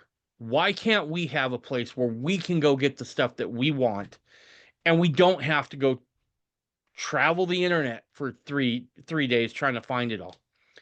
And so that was kind of the genesis behind this. And this is what I've come up with, and Cory and Joni really did most of the work on to help me get it there, because not only should I not be doing podcasts, I really shouldn't be making websites either. Like my when I told Amber and Tanya about this, they're like, "You can't get dressed in the morning and look like a functional adult. Like you have no fashion sense. Like how are you going to build a website?" And I'm like, You "You're can. not wrong. I dress. You're not wrong." Right? Like wherever I go, I do make a fashion statement, and it's this. That's it, right? That's the fashion statement. But so your help on this was instrumental. But let me share my screen here. So this is 1830mercantile.org. And this is going to be a place I hope that we can keep up and running, and it will be able to facilitate the needs of other fundamentalists out there. Now, right now, we just have books up, but there is going to be a section for like your home where I envision artwork or something like that. There'll be a place for music. I'm working with people to get that going right now. Same with the artwork, but we do have books. And so, Cory and Joni, I'm going to let you guys kind of take it away here, and you can tell me where to poke buttons at, You're not and scrolling. Okay, yeah. tell us kind of what your thoughts were in creating this, and what some of the challenges were, and then when stuff came together and that sort of thing. You want me to start? Oh, okay. Well, I think, having friends who are in the fundamentalist camp, the struggle, or independent even, the struggle is that there's not enough unity. And I know, there's some frustration with the church, that some people have, but if you look at what the church has been able to do because of its being unified, then it's done a lot of good. And that's where we kind of skipped over Cory's family history, where his mom was, We'll get to that after. but the church gave food to people. Ezra Taft Benson gave food to, fought to give food to the people in Germany. Maybe I should get to that now. Yeah. My family kind of joined the church because on both sides they had missionaries that both my parents met. And my mother's experience is just especially profound in kind of what happened to her. I grew up in Germany. My father was military. He was commissioned at BYU and went over there after he met my mother to raise us children in Germany, where we have relatives, and we kind of covered some of that story already. But just share your mother's but I story. wanted to kind of share what happened with my mother. And during World War II, there were bombings, and obviously the fight between Russia and Poland and the area that they were living ended up getting bombed out. My grandmother grabbed a wheel cart or a hand cart and kind of tracked all the way from the Poland area all the way to Jena and Germany, which is 300 miles in a hand cart. The train tracks were being bombed behind them. Just a lot of chaos was going on. She was protected several times where she felt like she needed to get out of the bomb shelter, and she felt like God had protected her because she felt impressed to leave, that she actually couldn't breathe, and the people tried to hold her back, but she pushed through, and then found another person's home to stay in during the bombing, and she came back, and that bomb shelter was destroyed, and that was my grandmother. And she knocked on doors once she got 300 miles away from the war zone a bit, and her relatives did not take her in. So um, she wasn't able to get food from friends or relatives in a lot of these cities. She actually dug in farmers' fields to get potatoes and radishes and different foods there to feed my mother and my aunt. And I ended up chatting with my aunt here just to double, triple check all of the little story elements so that I would just kind of share kind of a brief little history. But um, what was interesting is that during the last few months of the war, once the Germans surrendered, uh, Great Britain and America shut off the ports to bring food into the cities in Germany. So that choice actually killed a lot of men, women, and children by the millions in Germany. It's probably the cruelest thing that America did as a country in World War II that they're going to have to answer for. Um, but my grandmother wasn't unable to get food, and Ezra Taft Benson, he knew about what was going on, that the German people and the members in Germany were starving, and he asked Eisenhower, "Can I send food to the Mormons there in Germany?" And he said, "Yes, I'll allow it." So my grandmother ended up getting food that kind of saved her life, um, and some of those food packages. And then she eventually immigrated to America, where she wanted to find out about the church that was so kind to send food and resources and special packs of first aid items and necessities to people they didn't even know. And then she joined the church and just wanted to be part of all of that after she heard more about it. But in this kind of world where everyone's fighting online for figuring out what's right, a lot of people are angry at the LDS church. Atheists, sometimes the gays, liberals, and others. Some people are expressing a lot of anger online and hate towards the church, but nobody's ever really recognizing the fact that the LDS church has literally saved people's lives by the hundreds of thousands. And while they're criticizing this organization, how much have these atheists done to save hundreds of thousands of people's lives? How many of these anti-Mormons are saving hundreds of thousands of people's lives? The LDS church actually has been part of that. And they do lots of good things because they do get together as a group. And so I'm just so grateful for that. And I feel like that's just something that needs to be said, in context of, yes, the LDS church is doing, some amazing things. And can they do a lot more things? Absolutely. Are there some things that they've perhaps made some mistakes with? Yeah. We're seeing some of that. A lot of those conversations are being had on your website here, or your podcast. Well, I would just say the reason I think that story is so relevant is because the website's about building unity among not just the fundamentalists, but any Mormon independents or any groups. And we're stronger together, not to pull out any corny lines, but really there's so many things we can't build Zion alone. Like we can't build Zion alone. And I know there's some frustrations with, well, the LDS church has really commercialized things and we don't want to do that. But the reality is that you vote with your dollar, and if we're not going to if we're not going to buy things from people who have good hearts, who are we going to buy things from? Yeah. In the current climate, maybe at some future time we'll figure out a way to like trade or not need to buy things, but we need to buy things. So who we buy it from does matter. And so I see this as an online gathering place for people who, want Zion in their hearts, where it's like, hey, you know what? Here's my talents. Let your talent shine. Here's the books. Here's the music. Here's the art. And let the world see that and let it be a testimony to who you are and And yeah, you guys deserve to have your own Deseret book. Totally. Here's what I'll say about this too, in terms of the unity part, right? I don't want people to get it kind of twisted here. Right. I am not looking to try. This project is not looking to try to get everybody together religiously, right? So to speak.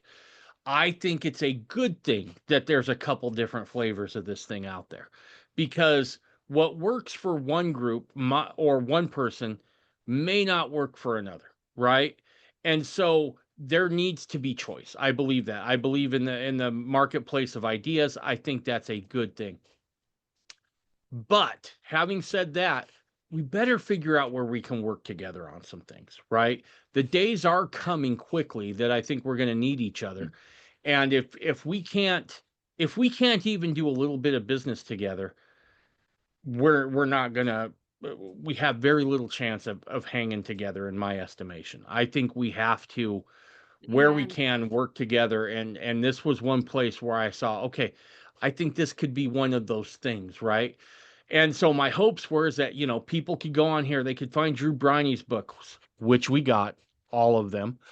Also Kevin Kraut's book, which we got all of them, as well as Nate Richardson and other guys that you're going to recognize.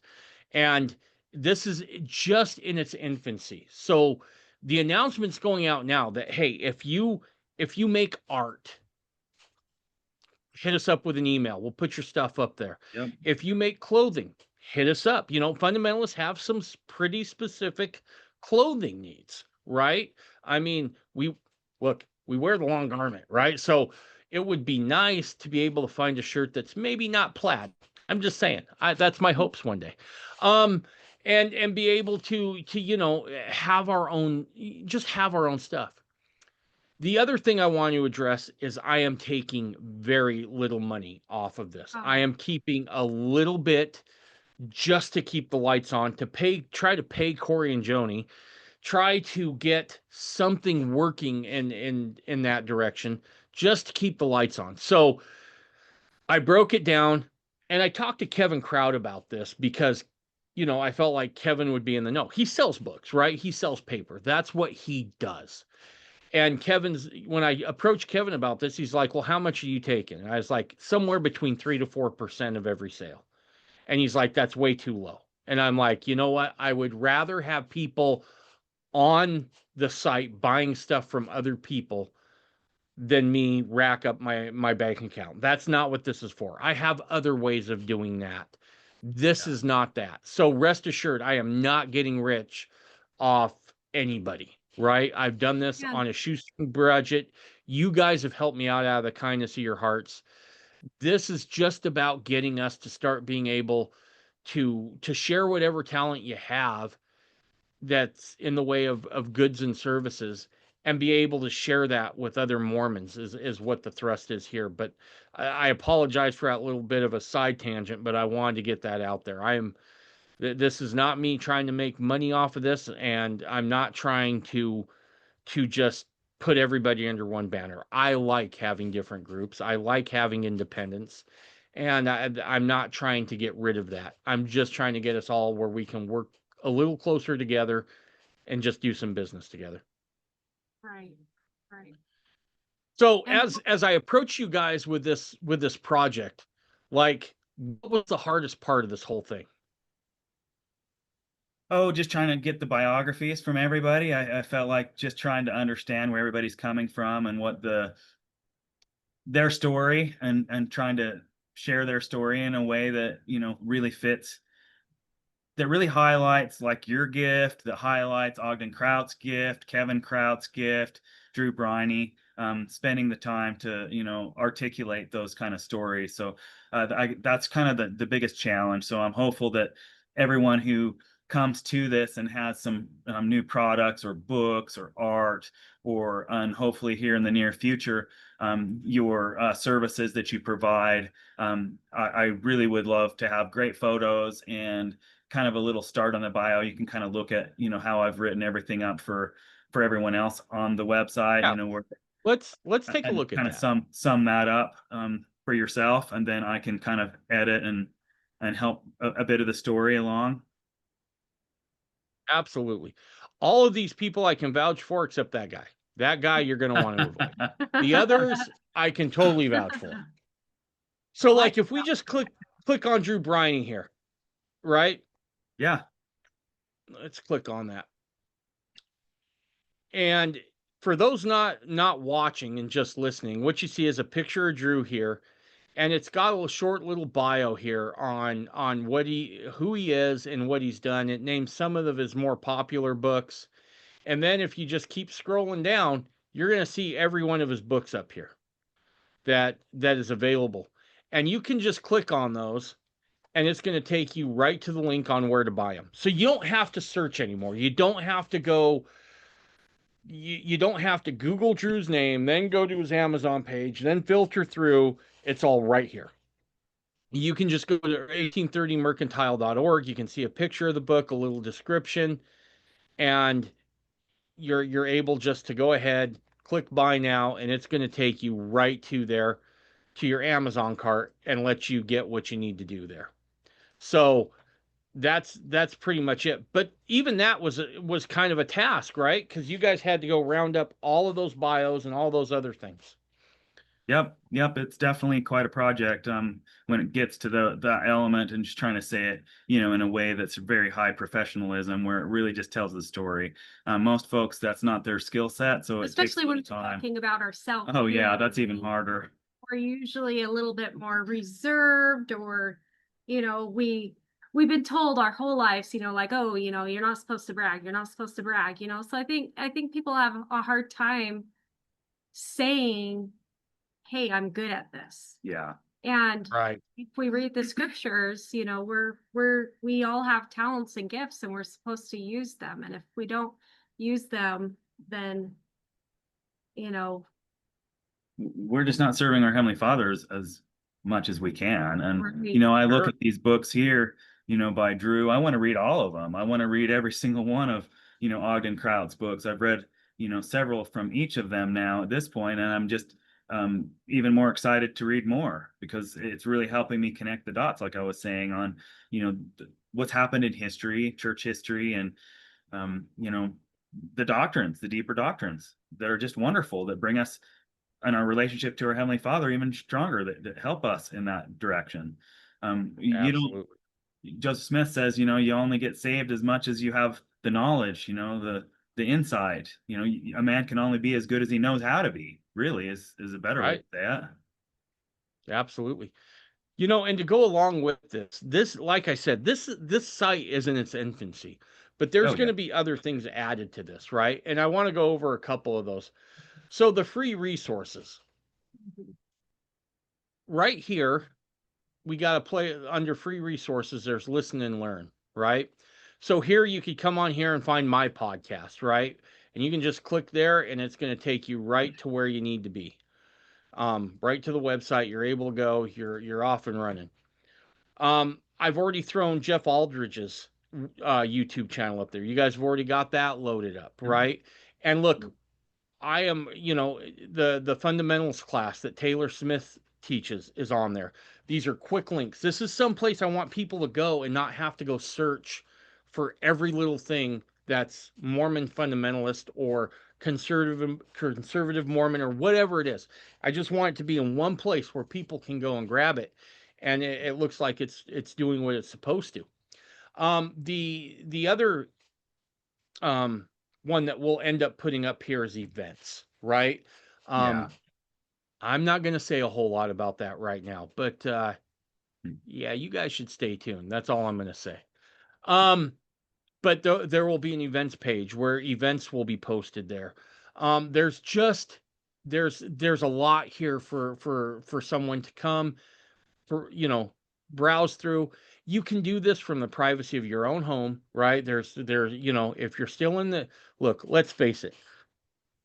If you are an active Mormon, LDS folks, let me rephrase that. If you're active LDS, you may not want to go ask around your ward where you can get the latest copy of, Drew Briney's book. You might get an eyebrow or two raised when the bishop Googles who Drew Briney is. So this is some place where, again, it's real easy to do. You just come, you grab what you need, and you get on with your life. So, that was the biggest challenge for you, Cory. You guys was just getting the bios together. Yes, very much so. That took the most time. Gotcha. So as this was coming together, did you guys feel like it came together? Like, did you feel like the Spirit helped you out at all as you were putting this together? Were there things Oh that yeah. happened that you didn't see before? Like if you were just, I don't know, doing a project for, I don't know, Bill's Bacon or whatever. Yeah. Don't do it. Well, I think the logo too, went through a couple of revisions as well. Yep. And I think it was brilliant to grab onto Moroni as a symbol of Mormons. Yeah. Yep. Yeah. Good. And I feel No, like that's we could awesome. use it now since it's not the LDS Church's official logo. So, Right. like, oh, well, why not? No, My I thought the logo turned out great, guys. I really do. well, my thoughts are, it's always been a teaching and a principle and a belief of the LDS Church, to create Zion at some point. And it's like, well, that hasn't been the big priority for the church. Some people online are criticizing, oh, the church has $300 billion. When are they going to do anything about that? And I'm like, well, the church has their own priorities. I don't know where all of their funds are going. Somebody broke it down to what they have $16,000 for every member. And yes, that could last a long time. And from my standpoint, exactly, I was going to say 16,000 probably would not last too long for most of us. And what would that build? If you were building a full city, would $16,000 go how far to doing that? And a lot of good points. People kind of arguing the whole point of what to do with Zion. And from my standpoint, I'm like, well, as members of the LDS Church and believers, and I just kind of want to put it more towards believers in the restoration, we see things almost completely the same. Almost all of our beliefs are the same, and we're just arguing about a few other little points of doctrine. And that's unfortunate if we can't get together and help each other on all of the other areas that we do believe in. We believe in Joseph Smith. We believe in Brigham Young's teachings. My thought is, just kind of creating, a little place of unity where people can get together and help each other prosper, kind of like Zion, where there is no poor among us, where we're helping each other financially and with other people's talents, what they're good at. The things that kind of came to mind as I was working on this was how we are very divided. And in listening to the podcast arguments where some of the church even became persecutorial towards those who have practiced polygamy, it's like, well, this was part of the church doctrine. How could you ever be that person that's trying to go after somebody that believes what was just recently taught? That makes no sense to me.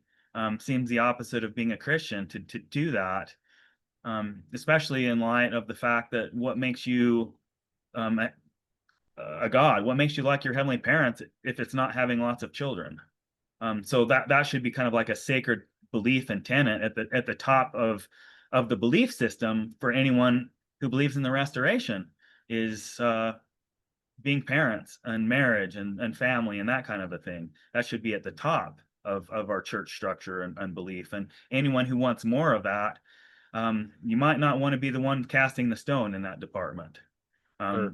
If there's one thing to overlook, I would think that would be it. Sure. So that kind of a unity, if you will. And we've kind of shared in our bio a few of my thoughts on the topic. Didn't our Savior say that those who are with us, believers in the restoration, are not against us?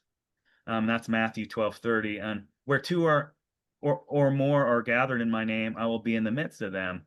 Matthew 18:20. And it's kind of like share this thought here as active LDS members, fundamentalists, and other believers in the restoration, we can accomplish 1,000 times more if we work together to make this world a better place. And that's why we're supporting this, is because, we don't have to have all of the same beliefs as a group, but we believe in almost all the same things. Why don't we support each other where we can, and do our best to build Zion up in a world of people who are so critical of almost all of our beliefs. We're the odd ducks in the world. If we can't stick together on this in some small little website kind of way, we're really missing some opportunities. Now, look, the world is Absolutely. going to be against probably all of us at some point, and I'm pretty sure the LDS church itself gets a lot of pressure for even where they stand. There's a lot of pressure. Yeah, So, totally. like you said, it's like we've got to learn how to work together to prepare for the future, whatever it brings. And I think we need to share our gifts, and we've got some big plans ourselves for some things coming up too. So, Yeah. good We're in the things. middle of lots of good things. So, Heavenly Father's kept me here on this planet longer so that I can make a difference in the world. And this is just one of those ways I want to do it, So Absolutely. teaching the Absolutely. gospel, helping to promote health products, teaching people some marketing skills, teaching them how to have help their children, give them better brains. And I've got to give you a shout out, Dave. So when Cory said you're just asking like 3 or 4%, I was like, what? Because I was acting like what? I just was like shocked. What? No, Because what do you say? I didn't hear what you said, Joni. What do you say? sorry. When Cory told me that you were just asking like 3 or 4% for your commission for on the sales of each book, I was pretty shocked, because the standard in marketing is actually more like 25%. So, to give people Right. more of a frame of reference, it's like, well, that is very low. No, So I big just want shout to keep the out. lights on the website. That's all I want to do. I don't want Yeah, anybody's money.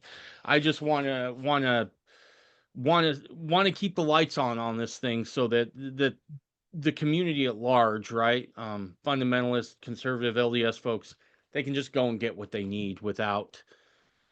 without having to jump through those hurdles. The other thing that I had heard, and um actually talked to a guy who's a mainstreamer who wanted to publish a book through Deseret Book. That is a Herculean task to get your book into Deseret Book. And half the time, by the time it gets there, from what I understand, it doesn't really resemble what you first put out, right? Because, and look, I want to say, I get it, right? Deseret Book is an auxiliary of the church, right? So they're going to have to curate the message that goes out. I get that. But I don't think the process should be as hard as what it is, right? And Right. so anybody who I feel like, I just wonder, how much are we missing out on because someone can't just go publish the book in a place where Mormons are going to get their eyes on it, right? And Right. so, this is the call going out, right? If you have a book that you have struggled to get published, talk to us. I'll get it up. I'll put it up there. Yeah. You make art, you take pictures. We'll put it up there. You make music and you can't break into the big scene. You can come here and we will put it up here. And right down to clothing. If someone wants to start making clothing, I'm dialed in. I'm there for it. So um I really don't want anyone's money. I just want to keep the lights on the website if it's of value to people. If Yeah. not, if in a year we've gotten absolutely nothing, then we're shutting it down. Um, but this is this isn't for me to make any money off of, really. As Joni said, it's a fairly small number, right? On a $40 book order, I'm going to make right around what, $2 or $3. I mean, like, it is what it is. It's just enough so I can get you guys paid a little bit, and keep the subscription going. So that's about it. But is there anything I missed on the website that you guys wanted to go over? Well, I just think it's kind of just a quick little intro. On our side, we can kind of go to our page, like meet the creators behind the website. We kind of share a little bit about ourselves and kind of the plans that we have moving forward, and that can be kind of a little introduction to what it is that we're Yeah. doing. So go to your bio here. Yeah, and just Yeah. Okay.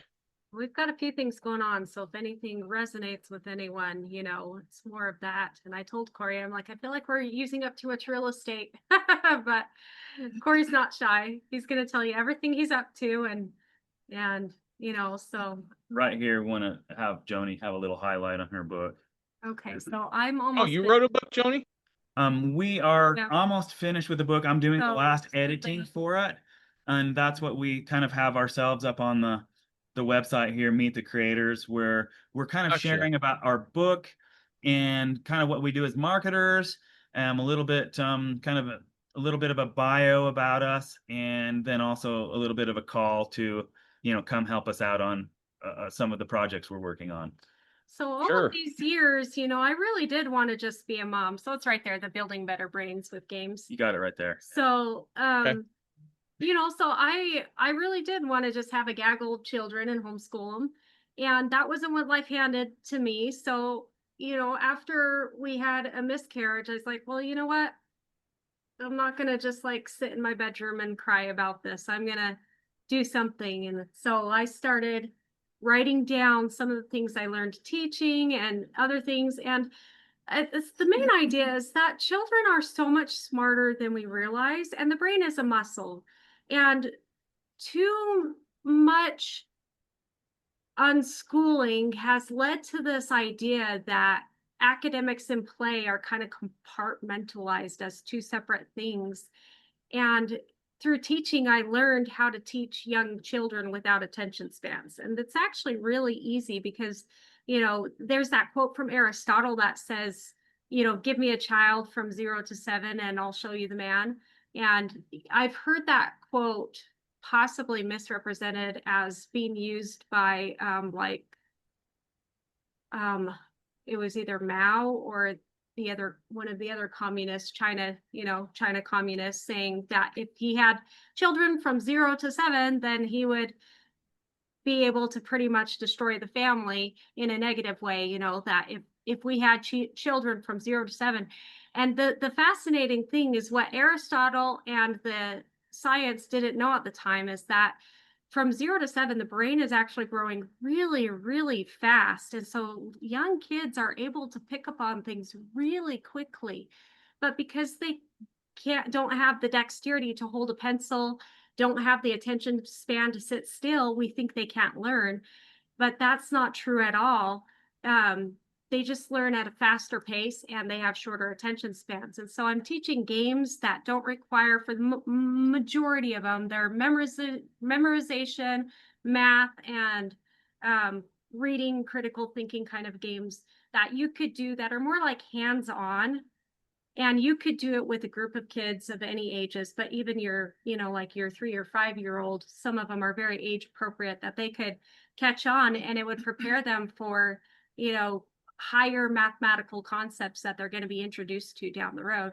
So, I was like, well, I have all of these things that I've learned and I've picked up, like I've taken parenting courses and stuff like that in anticipation for the, mother that I never got to be really. And so I was like, you know what? I'm going to put it in a book. So this has been a 2-year ongoing project, and Cory's been editing it. Nice. And so it's not quite ready. We're almost there. We're almost there. So that's my project. So hopefully it is helpful to parents. And like you said, we'll find out if it is. Yeah. Um, She has a Right. lot of really fun insights, and the idea behind it is, create little geniuses with your children. What does it take to create a genius?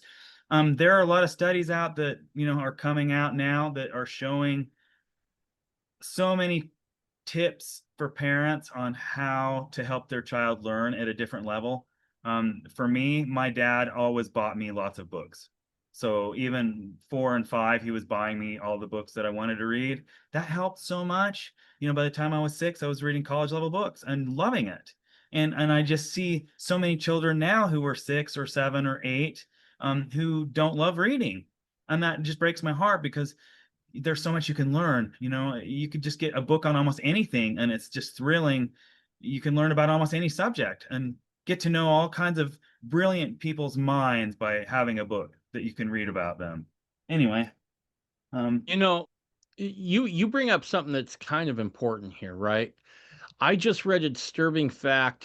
Um, I want to say it was 2 or 3 months ago, where like most high schoolers now can't read in the third person and comprehend things, right?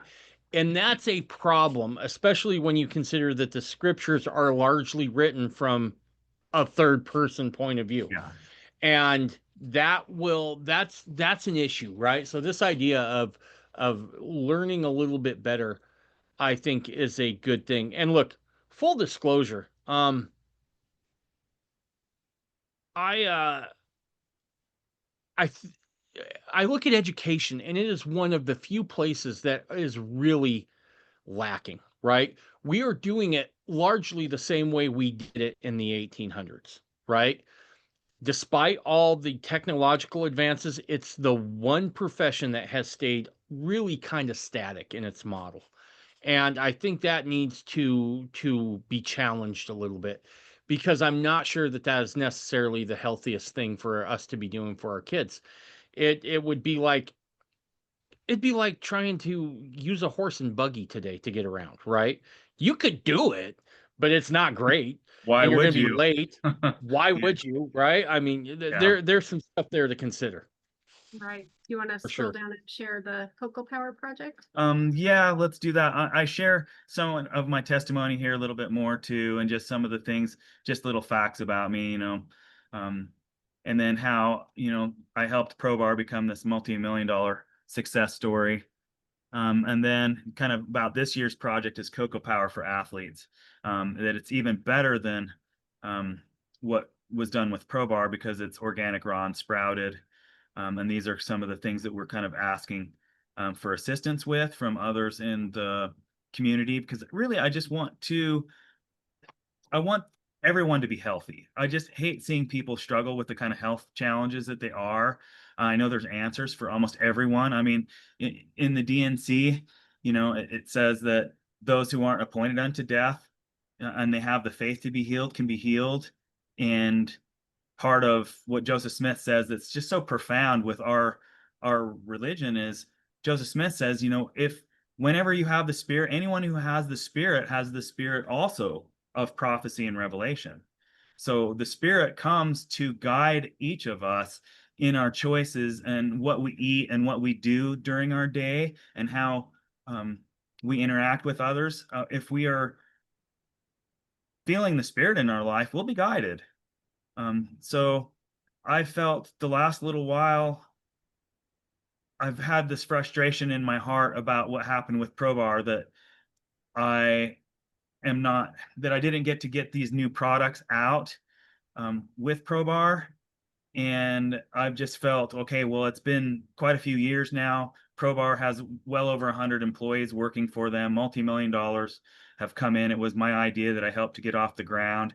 And it's just a fantastic product, best taste and nutrition of any of the bars that have been done at that point. And now there are dozens of products that are very good that just were not available back then. And the last little while, I've just seen there are still so much room for better products that are out there. And I've been kind of stunned by this new cold stone ground almond butter that we have got from a friend here. He created a system. He actually put Designed himself. he designed the grinders himself so that they wouldn't heat up the almonds, which all of the almond butters I've ever gotten in the health food store and the stores have been fairly rancid, and the metal grinding process heats up the oils so much so that it goes bad quickly and does not have all of the nutritional qualities that has in his stone ground Well, just to give almond an butter, an and the example, taste is crazy it's better. so much tastier. So to give you an example of the quality, your traditional nut butters are produced in just like a couple of hours, but because they're grinding it really fast and heating it up. It's actually a cooked food. And, store shelf lives and things like that. Chances are most of your nut butters are probably rancid by the time you even buy them. But with what he's doing, he spends like days. It's a 4-day grinding It's a process. 4-day grinding. So it literally just is so slow. It never gets heated, and the room, everything is cold.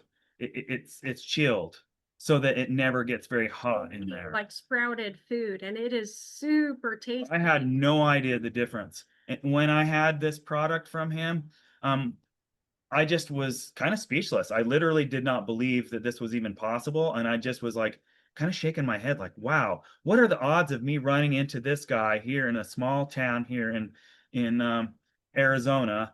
And then he had no interest in doing really promotionals with this. And I just ended up feeling the spirit, just like, you need to do this, Cory. People need to eat healthier food. You need to eat healthier food. You've been dealing with COVID all this time. Find a way to make this work. And the other really fun element is chocolate. He has also done this with chocolate. And you can imagine if the almond butter is amazing, his chocolate without it being heated up is on another level. And who doesn't like chocolate? And chocolate has so much magnesium in it that does 300 physical body processes. The absorption would have to be much higher with this. I haven't tested it enough, on long bike rides, because I'm just not super capable. I've only been up to about an hour a day on my bike at this point. But I always was testing different products while I was doing a lot of these long distance training and cycling. And I can tell you some of the stuff that we've been coming up with for our new products with Cocoa Power, a 10. Like, I've never seen anything this good. I have had Joni testing it as well. Big change, better energy, longer lasting energy, very good absorption, very digestible. And the taste is a 10. Like, everyone that we've given it to is like, yeah, this is great. And Kelly, who tried this, absolutely impressed with this. He says, I've had people hand me several hundred different samples of new products to look at over the decades. And he just said, this is awesome what you have. This is a big winner. And I agree. I know the spirit's kind of been guiding and directing this whole thing. And this is, multi-million-dollar project for so many people who can So put we're still in the lots of gather people to work. investment stage. Yep. I'm just getting things together as far as what it's going to take to put all this together. So there's a small list on the website there if you're excited about that. But our goal would be to have the manufacturing site in Missouri. In Missouri, yeah. We want it there with a community of other believers and folks where land is fairly inexpensive and there's lots of rain. Here in Arizona, it's just like there's so many challenges with water here that if we're gonna start growing our own food and have this manufacturing site, then Missouri really is a haven. So it's not about if you can grow something in Missouri. It's about if you can keep the weeds and the varmints out, is what I've discovered. It'll grow. Like, that's not the problem. The problem is getting it to harvest, because weeds either come up and look, I'm used to having a garden, right? Mhm. And I thought I knew what weeding was. And then I came to Missouri and I'm like, oh no, this is a life and death struggle against the weeds for the rest of my life. But no, that is one of the benefits. Water is plentiful, and so is the ability to grow. And look, that's a huge thing, right? So often in the Doctrine and Covenants, we focus a lot on the prohibitions, and we should take note of that, right? But I'm more interested in in what it prescribes, right? Which is whole foods, right? That's what I'm really there. And I'm a guy who, look, I made that change, I want to say about a year and a half ago is when I really, well, maybe closer to 2 years ago, where I really made the change and started eating whole foods, right? And what that is that's food that's just not processed to death, right? They call the gut the second brain, right? Because so much of your immune system comes out of your gut, so much everything tends to come out of your gut. And I think our food supply is severely tainted. And if that's the case, we're going to have a hard time doing the things we need to do if we're nutrient deficient. And quite frankly, I think the amount of carcinogens that are in there now, that sort of thing, is just devastating. And when I went to a whole foods diet, it was a change. Like, the thing I did not anticipate was how badly I craved the junk until it was gone, right? It was almost like a detox kind of a thing. I haven't been able to prove it yet, but I don't think that they're putting in addictive substances necessarily, but I do think that those substances they are putting in there. Let me phrase this. I don't think they're knowingly putting addictive material in there, Oh, but I they've do think. admitted they are. They are. Well, It never is mind. I stand corrected. I'm done. Okay. Oh, Yeah, I no, can get no. on. I can get on that topic with you another time, because that's actually Yeah. my friend that I did pro bar with. He was an activist for healthy nutrition, and kind of the entire industry for food labeling laws was done by my friend and his aunt. And Okay. so there were some things that I've kind of been shared that have been shared with me that a lot of people don't know. And it's a fascinating topic of what goes on in the food industry that I can kind of go on at length for hours on. And so that's just a whole nother topic we can go into. But from a health standpoint, yeah, there's a lot of things we need to be much more aware of. And I don't eat, 95% of what they sell in the store, because I don't want that in my body. It didn't help me in my teens as an athlete. Well before COVID, I could feel the difference. I actually used to Right. chart. I used to chart, my exercise and my training routines and how much I would lift each day. And then also I monitored kind of what I would eat, and I went to bed at 9. So, like, from a discipline standpoint, those are some of the things that I just have on lock. I as a competitive gymnast, where I was training, you know, 5 hours a day at the gym for 6 days a week for, years, and literally decades of half of that time. Um, like, if my mom always said, "Hey, Cory, you can do anything you want in life if you put this kind of determination into it that you have at the gym." And I was like, you're right. I think anyone can have the greatest relationship with their Father in heaven if they just want it that bad. If you just decide right now, dang it, my nothing else matters, and I want to have a great conversation with my Heavenly Father, and I have this question I need this answer to. Heavenly Father is absolutely gonna, open the heavens and give you impressions, and just flow into your mind all kinds of thoughts and love from Him, because, if He loves me the way that He did and how He answered my prayers, that I kind of shared with, the other day.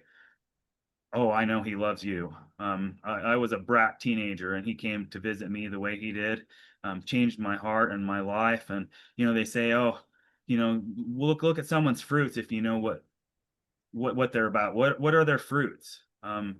Did it change their soul, their heart? Do they love other people more? Whatever happened with COVID for me, I don't know. I feel like it definitely reset me and gave me,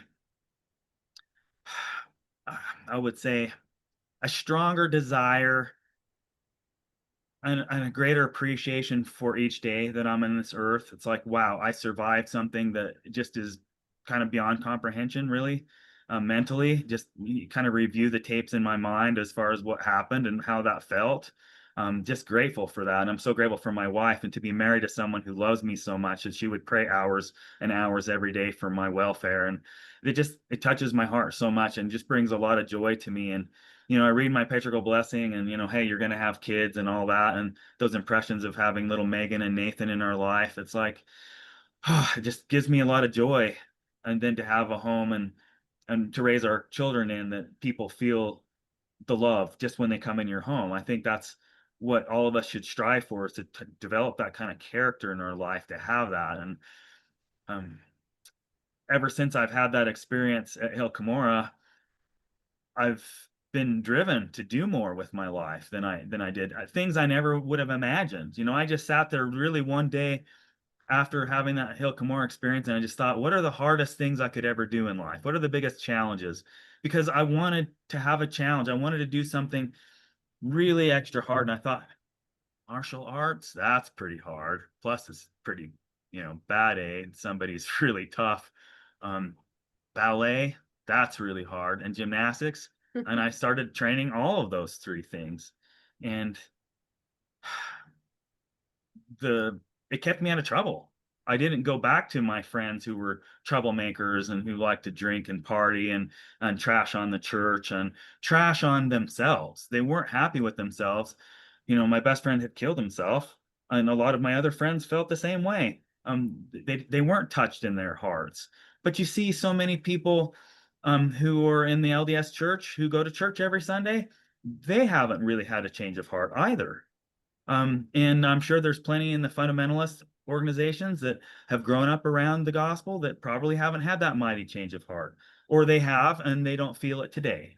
And so hopefully we can all support each other in building that fire with them and just that reminder. And hopefully, my comments on this and just my experience will kind of light that fire in your heart and all the listeners in here, that they will have a little greater faith and a little more trust that, hey, you know what? You're right. That Cory and Joni guy, yeah, maybe I can have that experience myself. Maybe I can have more of those answers that I'm needing and craving right now in my life, because I'm having a tough challenge. And oh gosh, everyone I know has challenges at some point in their life. If it's not right now and life is awesome, I'm glad. I would be awesome to hear that from anyone.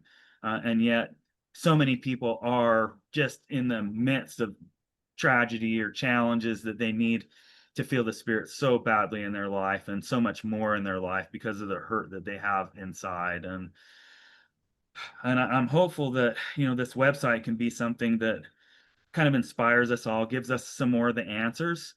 In a world of, every time I get on Facebook, it just kind of breaks my heart that people are arguing the gospel and so much anti-Mormon rhetoric. I just, you Sure. know, it's a bit much. It's a bit much for all of us, and we need to have a place where we can go and feel supported by others, and have a place to go where we can have those conversations, like Taylor's class on the gospel that he just started. Those have been wonderful.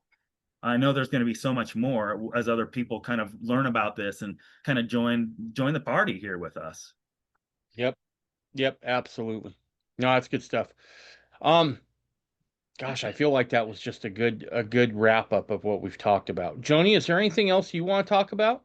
No, I've said all I need Yeah. to say. We do marketing, and we have, kind of links to our website and to Cocoa Yeah. Power. And I'll just tell you what, spend some time there. We can chat about that another time. I feel like we've already shared so much about us as people. I wanted to share with you guys a bunch of photos of the places I grew up and some things like that. I don't know. You can do a screen share real quick if you want, or I have some show notes and things that I kind of want to share as well. The articles that I find that have helped me, that I try to read every year, to kind of help me deal with some of the challenges that I've had that have been significant. Another podcast. And yeah, maybe. But there are several topics like that that have just been profound in my life, that I feel like kind of put perspective on things. We're in the middle of a lot. We teach psychology of marketing, the positive present personal, how that can change your thinking and make you tons more in business, literally hundreds of thousands if you have a large business.